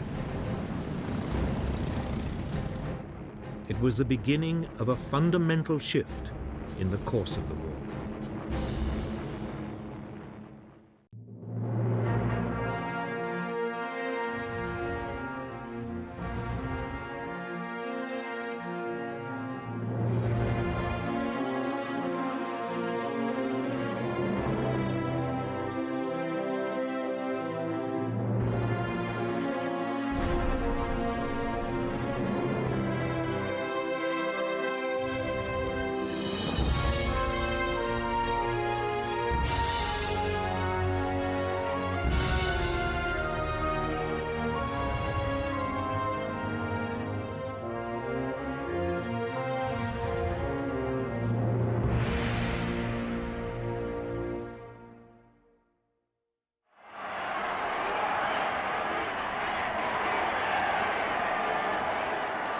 As Hitler marched triumphantly across Western Europe in the early summer of 1940, his fellow dictator in Italy, Benito Mussolini, dreamt of a similar campaign further south.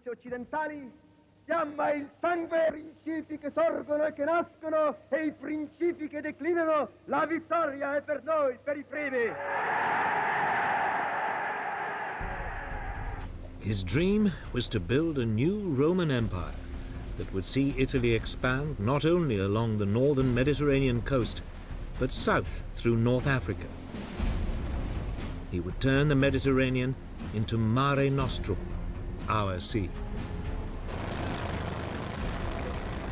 But it was a dream that would turn into a disaster. It would lead, in due course, to Mussolini's death and fatally overextend his German ally.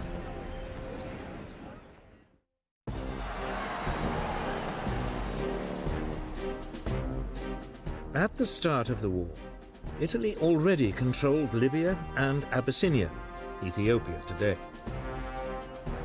Mussolini calculated that if he could take British-controlled Egypt and Sudan, he would be able to create a huge swathe of Italian-controlled territory.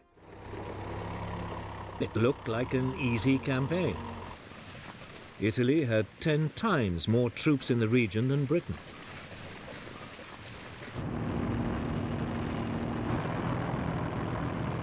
In September 1940, Mussolini invaded Egypt and captured the small coastal town of Sidi Barrani.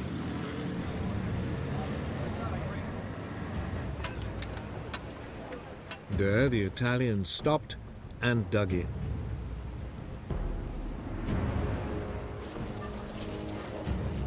Britain gathered all available forces for a counterattack. On December the 6th, 1940, they moved in across the desert.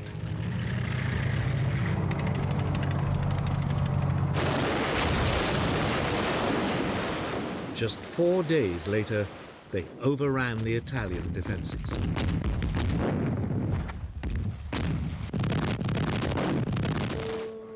Nearly 40,000 Italians were taken prisoner.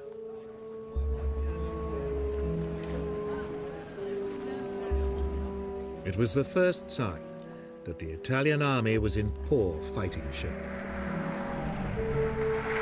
The remainder of the defeated Italians retreated back across the Libyan border.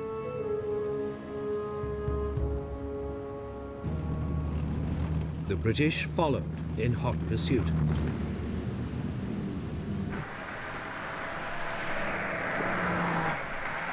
In barely a month, the Western Desert Force, as it was called, had advanced almost 600 miles across Libya.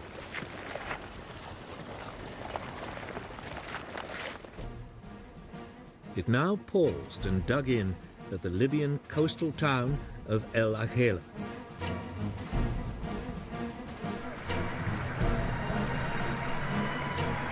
Almost half of Italy's Libyan empire had been seized and over 100,000 Italian troops taken prisoner.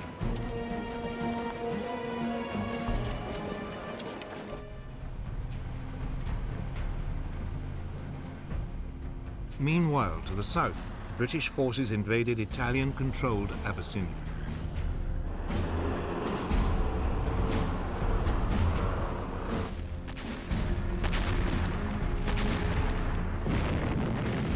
The fighting lasted for nearly 12 months. The rugged terrain made communications and transport difficult. But in the end, the Italians were forced to surrender.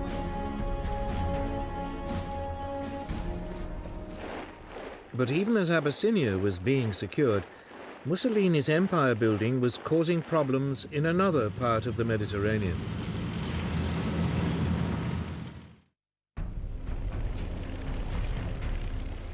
Nearly 2 years earlier, in April 1939, as part of his plan for a new Roman Empire, Mussolini had occupied Albania. The following year, he demanded Greece become an Italian colony. When the Greeks refused, he invaded.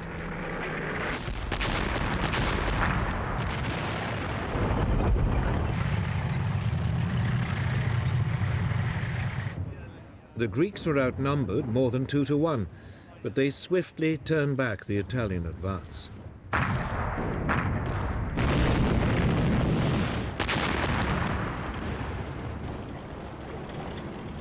By the beginning of March 1941, the Italians had not only been pushed out of Greece, but out of much of neighbouring Albania too. Britain's Prime Minister, Winston Churchill, promised help so the Greeks could finish the job. But Britain's forces were already heavily committed elsewhere. So it was that the British units in North Africa were told to abandon their Libyan adventure and ship much of the force across the Mediterranean to Albania.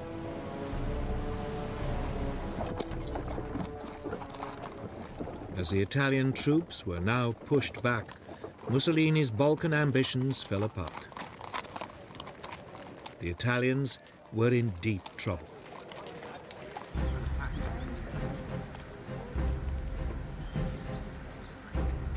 It left Hitler with a problem. Should he divert troops from elsewhere in Europe to support his most important European ally, or should he abandon Mussolini to his fate? He decided to help.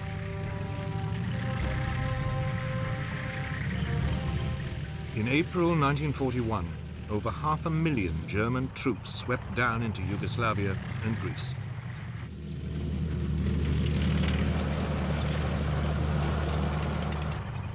For Germany, it would prove to be the beginning of a fateful entanglement with Mussolini's political dreams. But at first, all went well.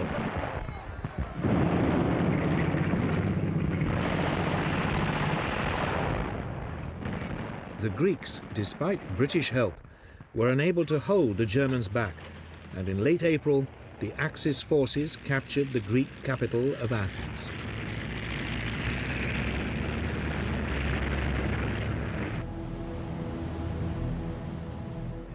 Some 30,000 men were evacuated to the British-controlled island of Crete.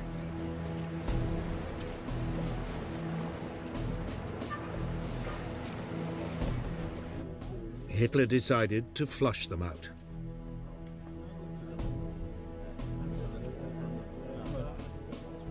He had at his command some 22,000 parachute and glider-borne troops, backed up by 150 Stuka dive bombers. The landings began at first light on May the 20th.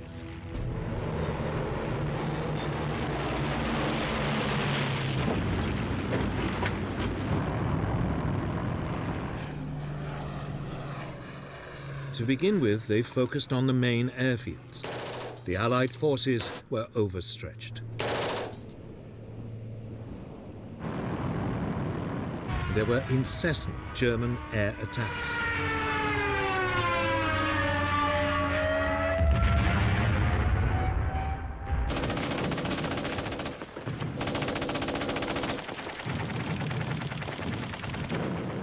The Germans soon captured the airfields and began to fly in reinforcements.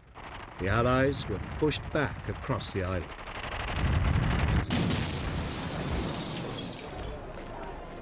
Two weeks later, it was all over.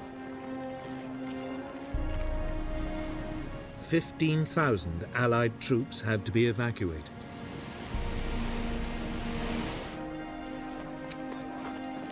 A further 18,000 were taken prisoner.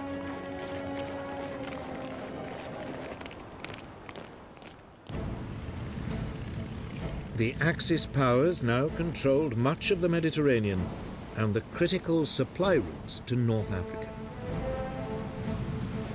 It looked as though Hitler's decision to support Mussolini had paid off. He was poised to drive Britain out of the entire region.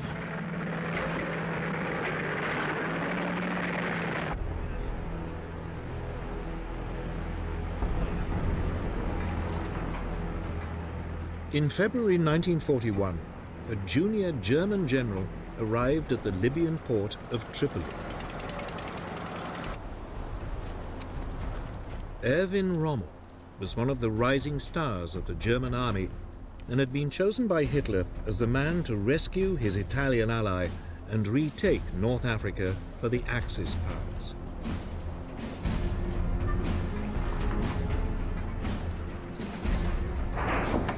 The first units of his Africa Corps were soon landing. Some 16,000 men and over 100 tanks had been diverted from the European front. The Axis forces rapidly outnumbered the British troops, depleted by the war in Greece and Crete.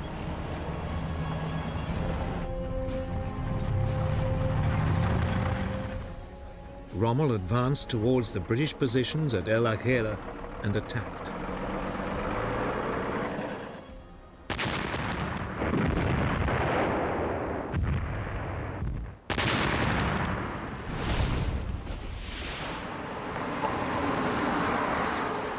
As the British fell back, Rommel pursued them. In a matter of weeks, the Allied soldiers had been pushed all the way back to the Egyptian border.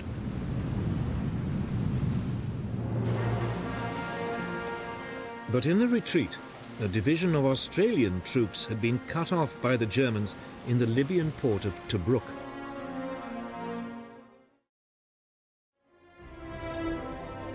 The British commander, Sir Archibald Wavell, now launched 2 successive attempts to relieve them.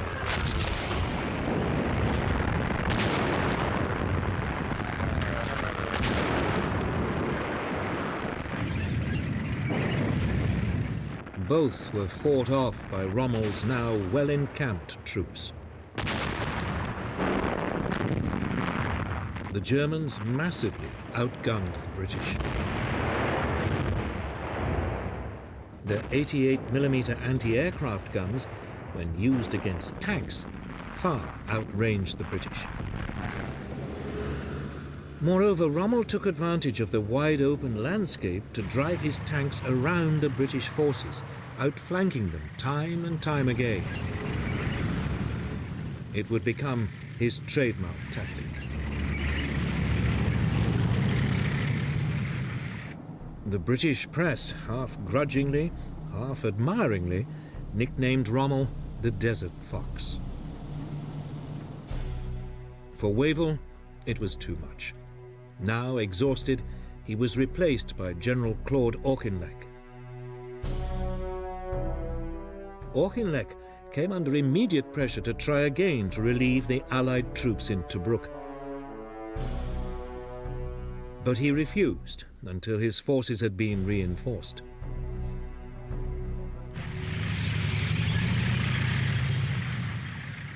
Then, on November the 18th, 1941, he launched a major assault.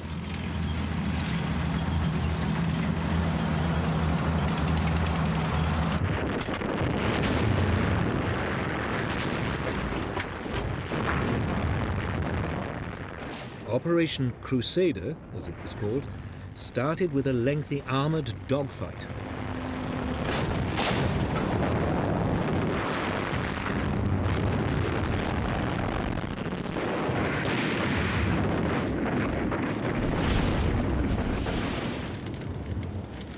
Again, the British tanks suffered heavy casualties.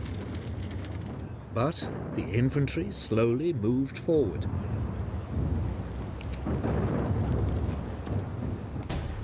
Finally, after a month of confused fighting, Rommel retreated.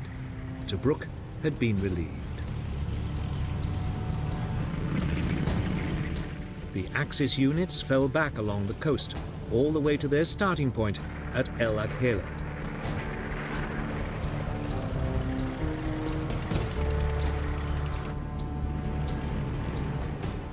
Auchinleck's military command now assumed Rommel was a spent force, at least for the time being.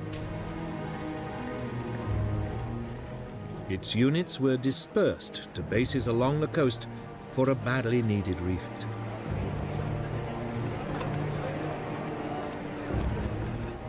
It was a mistake.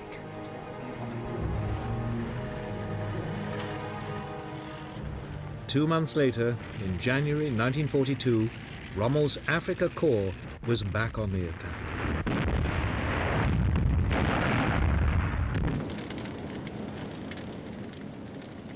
It quickly brushed aside the forward units of a now unprepared British army. The chase along the coast of Africa began all over again.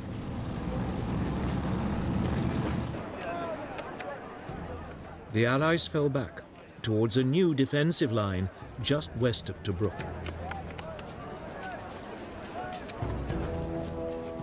Here, a series of defensive positions, known as the Gazala Line, were constructed.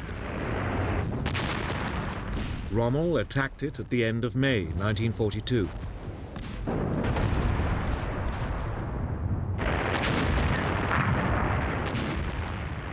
Once again, he swung his armour around the British forces in a great outflanking movement and came in behind the British positions.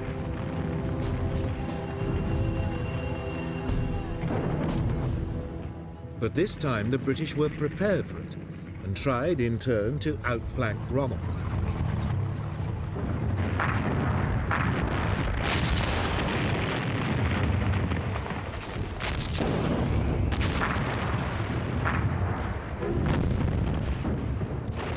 The fighting lasted for 3 weeks as each side tried to outmaneuver the other.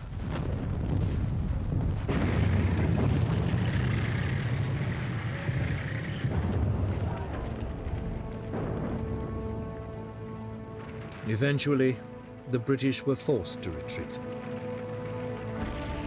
3 days later, the Germans overran the Allied positions.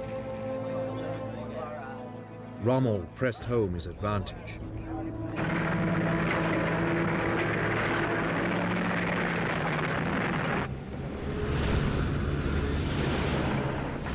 The British withdrawal threatened to become a rout. Finally, Auchinleck turned to face his enemy at the Egyptian village of El Alamein. His southern flank rested on the Qattara Depression, an area impassable to tanks.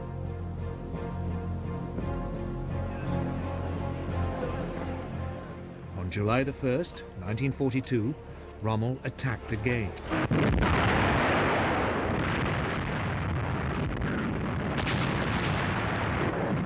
But this time, the British defences held.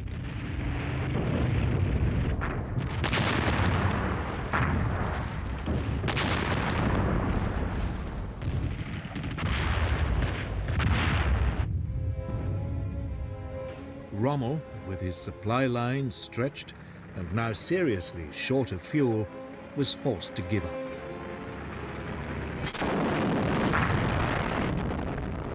Now Auchinleck attempted a counterattack. For the rest of July, the two sides pushed at each other like exhausted boxers.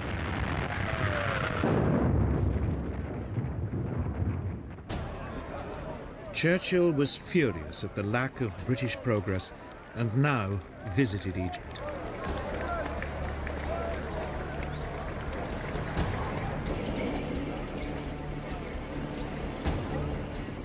It was time for yet another change of leadership.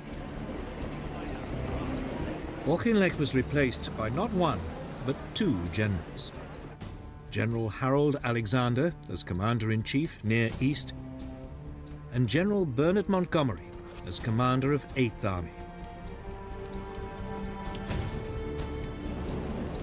The British and Axis forces had fought each other to a standstill. There was no clear winner, and the fate of North Africa still hung in the balance. Everything would now depend on whether the British could throttle the Axis supply routes across the Mediterranean.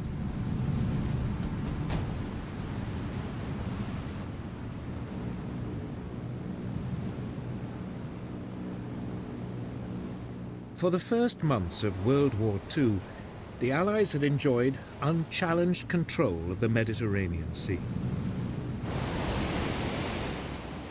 Britain's oil supplies from the Middle East passed through it undisturbed, and communications with the Empire in India and the Far East were secure.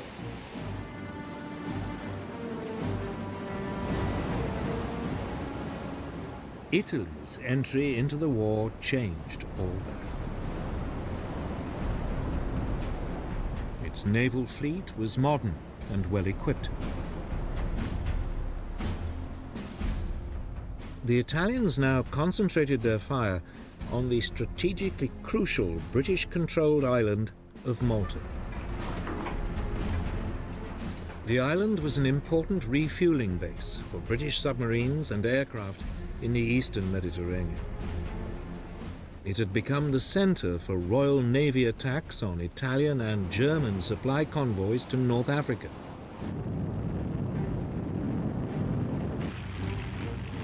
In summer 1940, Italy bombed it.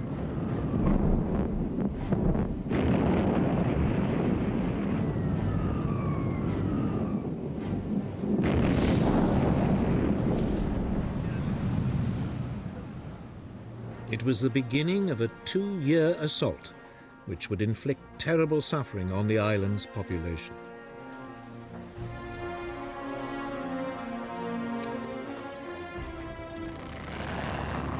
Yet for all Malta's strategic significance, Britain was caught on the hop.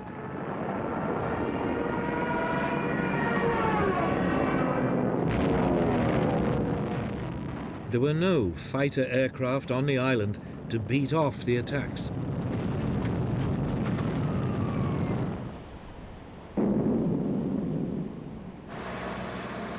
Then, almost by accident, 4 Gladiator fighter biplanes were found in crates on the island. They were hastily assembled.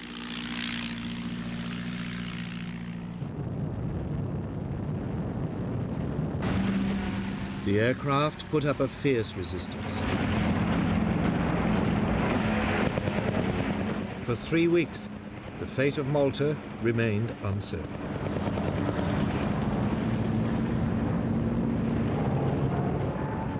Then, finally, British fighter reinforcements arrived, and the Italian bombers were temporarily beaten off.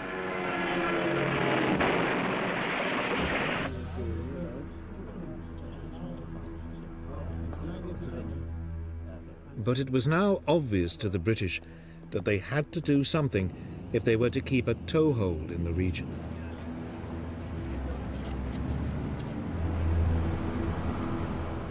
That winter, Britain launched what it hoped would be a knockout blow against the Italian Navy.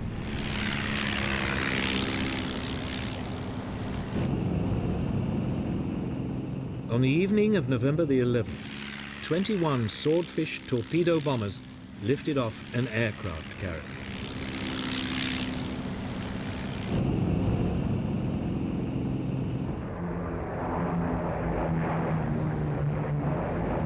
They swept in on the Italian fleet, anchored in its base at Taranto. The Italians hadn't expected it.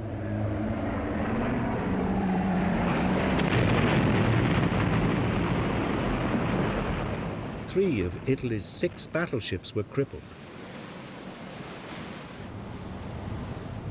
4 months later, Britain struck again.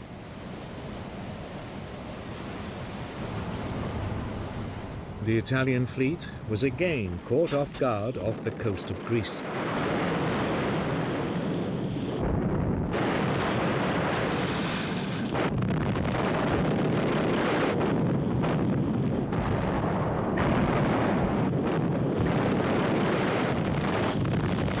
A 4th Italian battleship was damaged.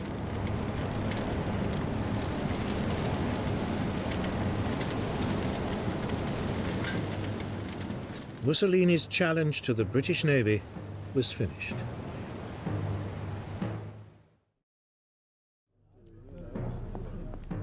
It was a turning point for Hitler, too. It was now clear that Italy could no longer be depended on to maintain control of the Mediterranean. It meant his supply lines to North Africa were at risk of being cut off. Germany decided to take a direct hand.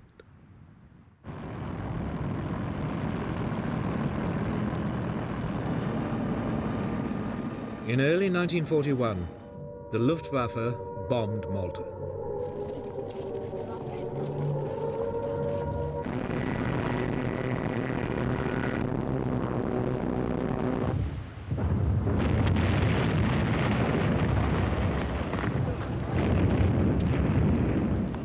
The island took another severe battering. The attacks continued, month after month. Yet the British garrison hung on.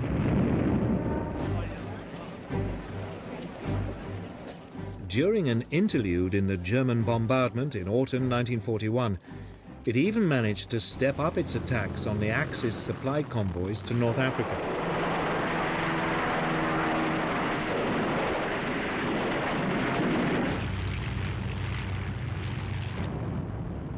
Then the Luftwaffe resumed the assault.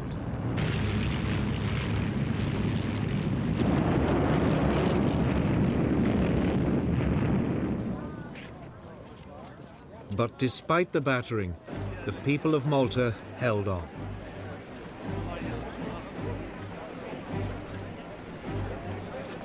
The following spring, in April 1942, they received a unique honor for the heroism they had shown under 4 months of devastating Axis bombardment. The island was awarded the George Cross, Britain's highest award for civilian courage.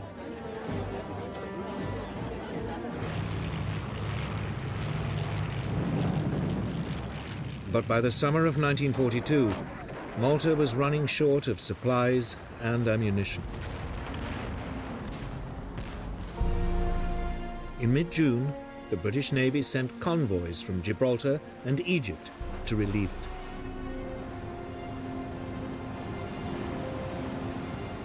But the Germans were waiting.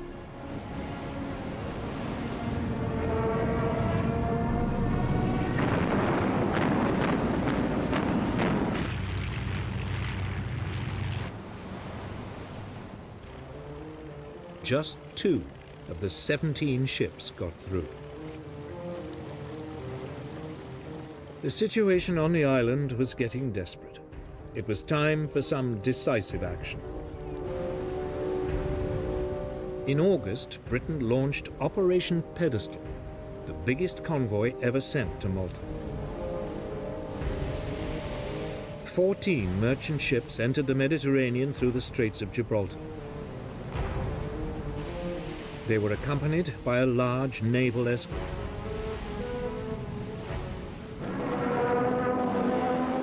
Almost immediately, they ran into German opposition.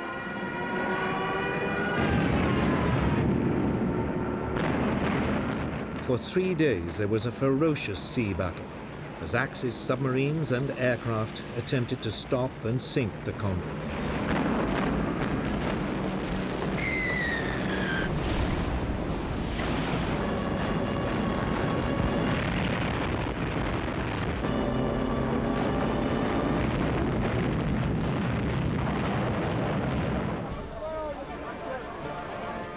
Finally, on the 4th day, 5 of the British merchant ships made it into port.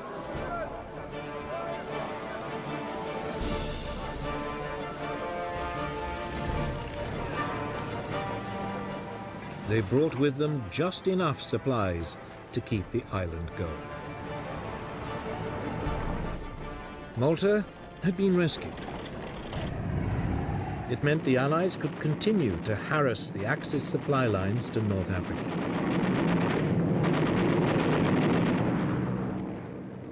It was a strategic advantage that would prove crucial to future events in the region.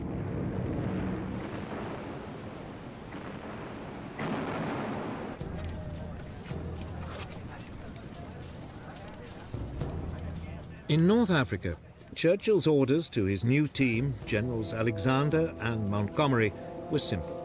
Destroy the army commanded by Field Marshal Rommel.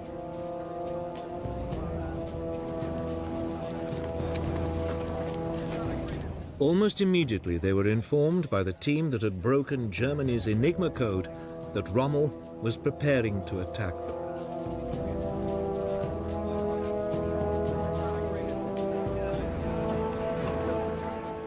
Montgomery assumed the Desert Fox would try another of his outflanking moves and fortified the ridge of Alam Halfa, just to the southeast of El Alamein.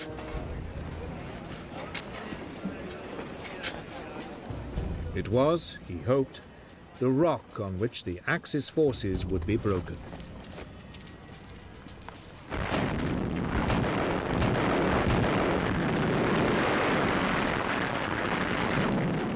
When it came, the fighting lasted for 3 days.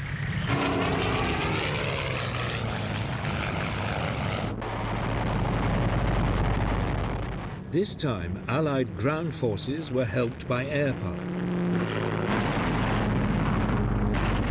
The RAF played havoc with the advancing German tanks.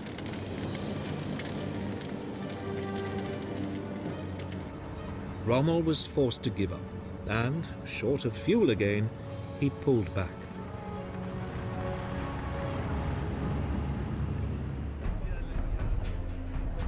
It was now Rommel's turn to dig in. He chose a line between the impassable sand sea of the Qattara Depression and the Mediterranean coast.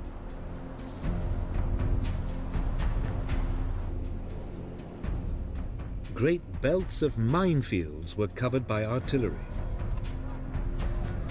Rommel's panzer divisions were held back as a mobile reserve to destroy any Allied breakthroughs. Montgomery was well aware it was a formidable barrier. He also knew it was impossible to outflank it.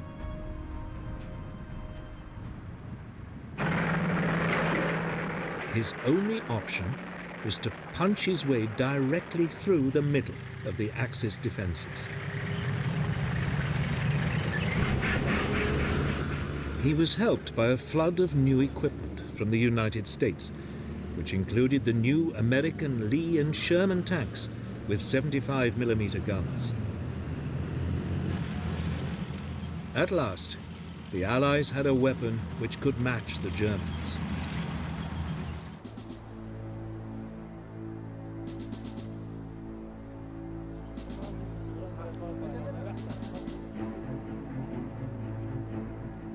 Finally, on the evening of October the 23rd, 1942, the British opened up an artillery bombardment on Rommel's positions.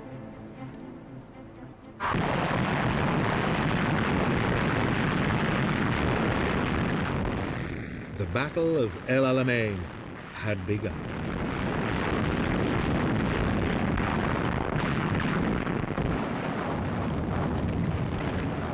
Under cover of the bombardment, Allied engineers moved forward to clear paths through the Axis minefields.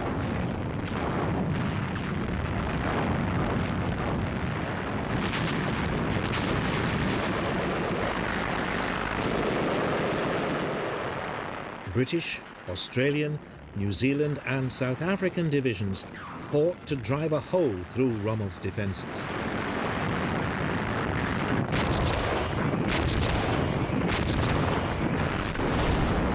Rommel's artillery took a terrible toll.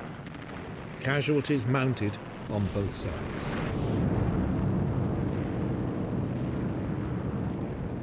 The Axis forces were harried by Allied air power.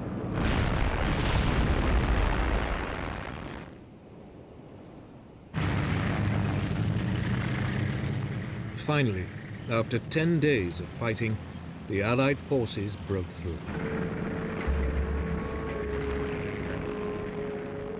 The following day, Rommel retreated.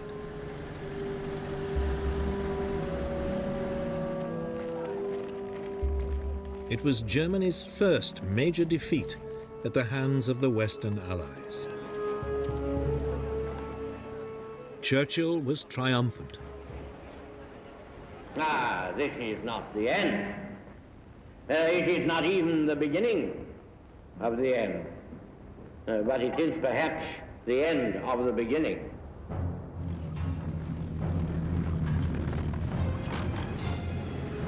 For 2.5 months, Montgomery chased Rommel west along the North African coast towards Tunisia.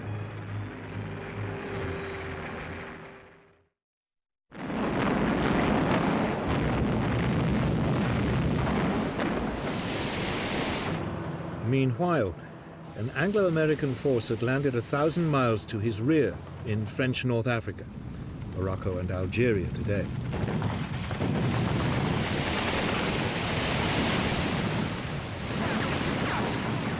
It was codenamed Operation Torch.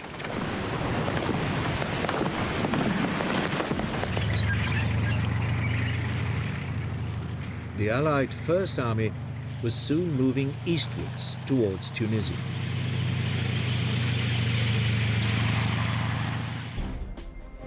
Rommel was in danger of being attacked from behind.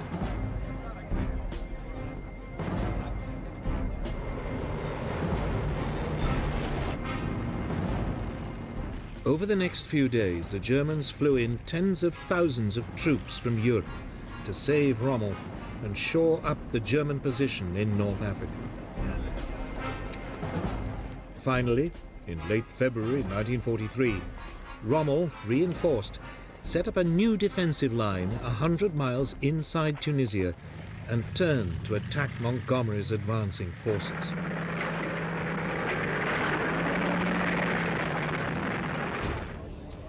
But Montgomery had been forewarned by the Enigma codebreakers, and his troops were waiting as the German tanks rolled forward.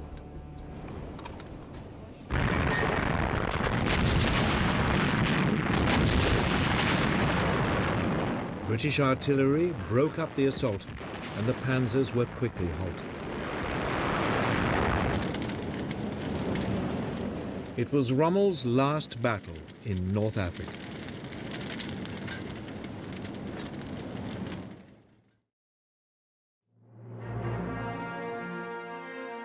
He now returned to Germany to beg Hitler to abandon the North African campaign.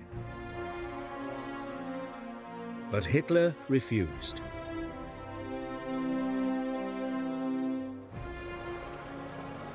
It was a misjudgment. As Montgomery's 8th Army now pushed up from the south, the Anglo-American First Army squeezed in from the west.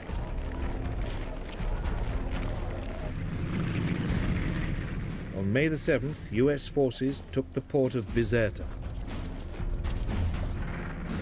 The British 7th Armoured Division, the famous Desert Rats, drove into Tunis.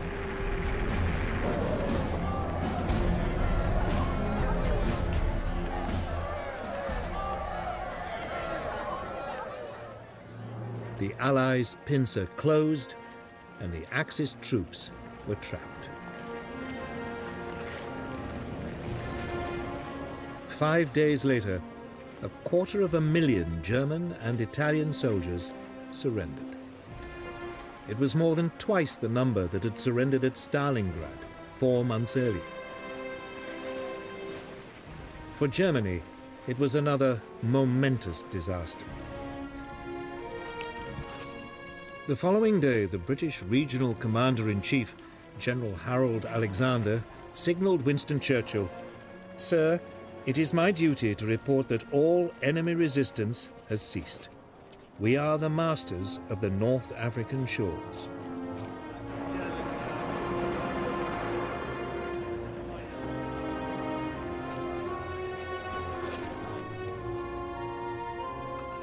Mussolini's gamble in North Africa had taken a terrible toll on German resources.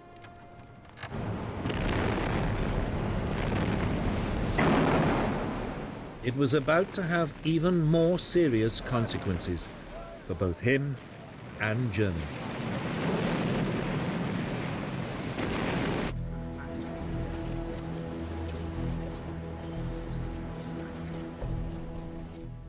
In January 1943, at a conference in the Moroccan city of Casablanca, Churchill and Roosevelt agreed to open a new front on German-dominated Europe. The obvious target was Italy, seriously weakened by its North African failures. The only question was, where should the invasion begin? Should the route go via Sardinia or Sicily? The Allied High Command chose the Sicilian route, but to throw the Germans off the scent, they organized a deception plan.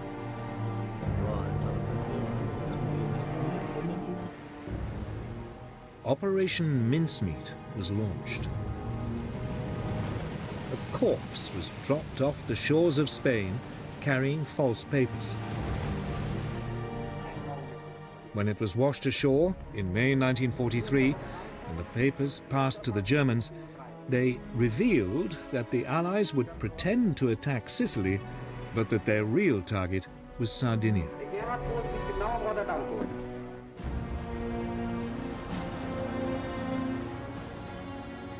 Enigma code breakers soon confirmed the Germans had fallen for it.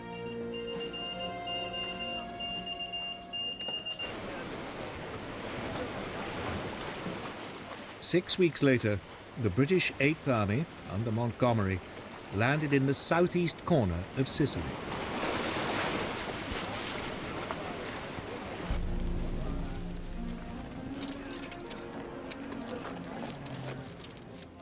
The Italian coastal troops presented few problems.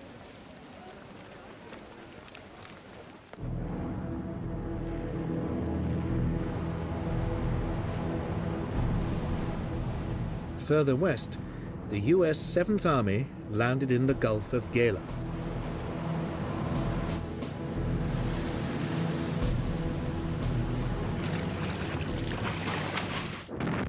The Italian resistance was again overwhelmed.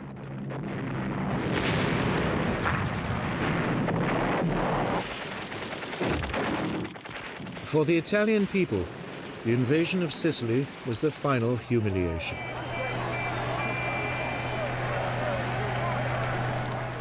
Mussolini was overthrown in a popular uprising. The new government now opened secret talks with the Allies for an armistice.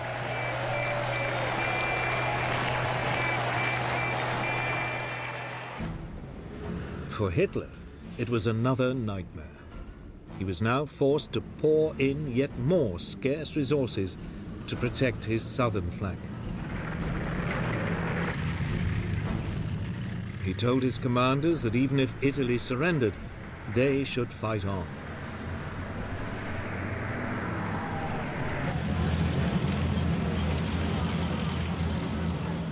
Within 5 weeks, the Germans had been pushed out of Sicily.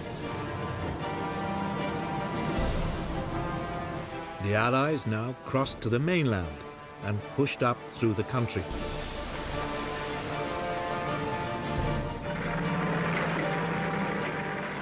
US troops moved up the west side.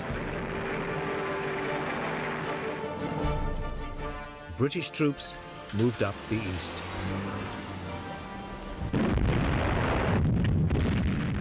The Germans fought back savagely all the way.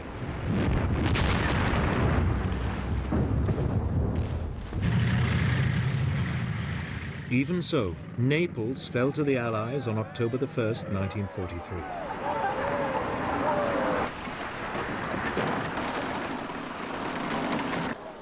But then their progress was slowed by autumn rains and skillful German rearguard attacks.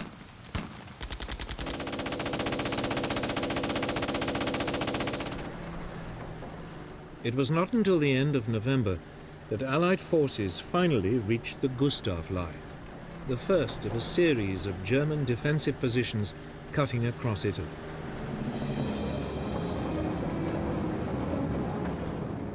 British troops managed to break through at the eastern end of the line, but winter was setting in, and bad weather forced them to halt.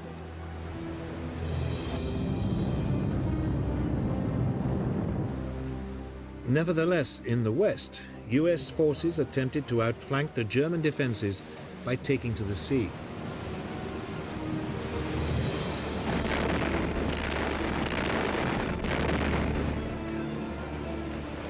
They landed on January the 22nd, 1944, 60 miles to the north at the point of Anzio.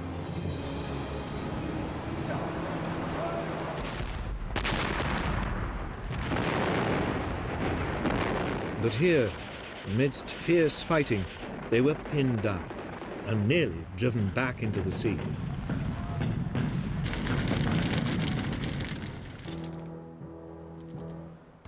The Americans remained trapped at Anzio for the rest of the winter and into the spring.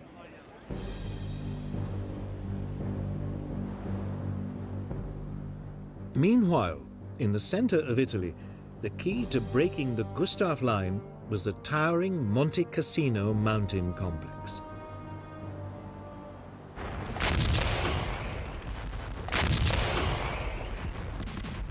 As spring came, there was a series of attempts to capture it.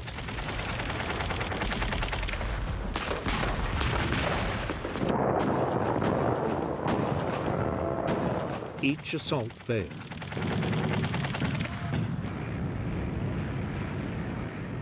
In desperation, the Allies bombed the historic monastery on the summit.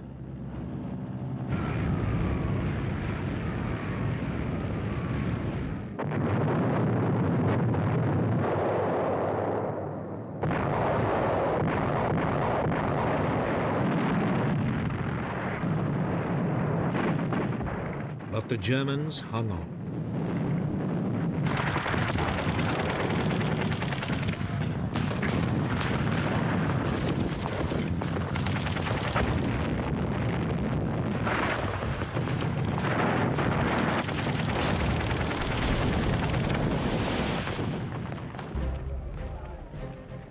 Finally, in late spring 1944, as the weather improved, the Allied forces broke through the German lines.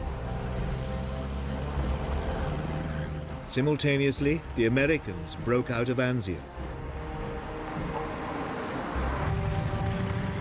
The Allied forces now moved swiftly north to Rome.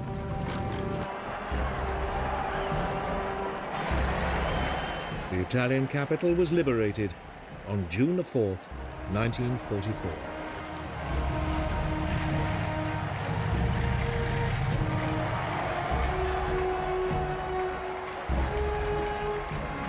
For Hitler, it was another blow. He was now hanging on to Italy by his fingernails.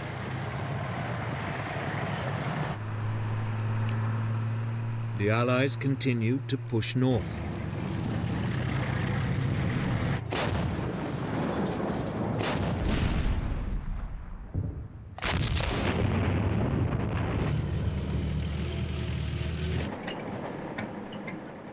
The German defenders finally fell back to the formidable Gothic line, just north of Florence.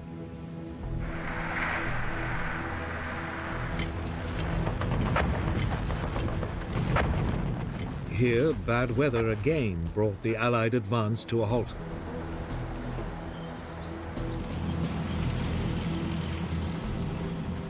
It wouldn't be until the spring of 1945 that the campaign could resume and Italy was finally won.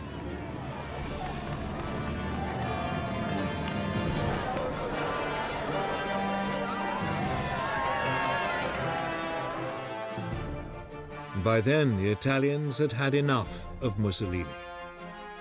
He was captured by Italian partisan forces and shot.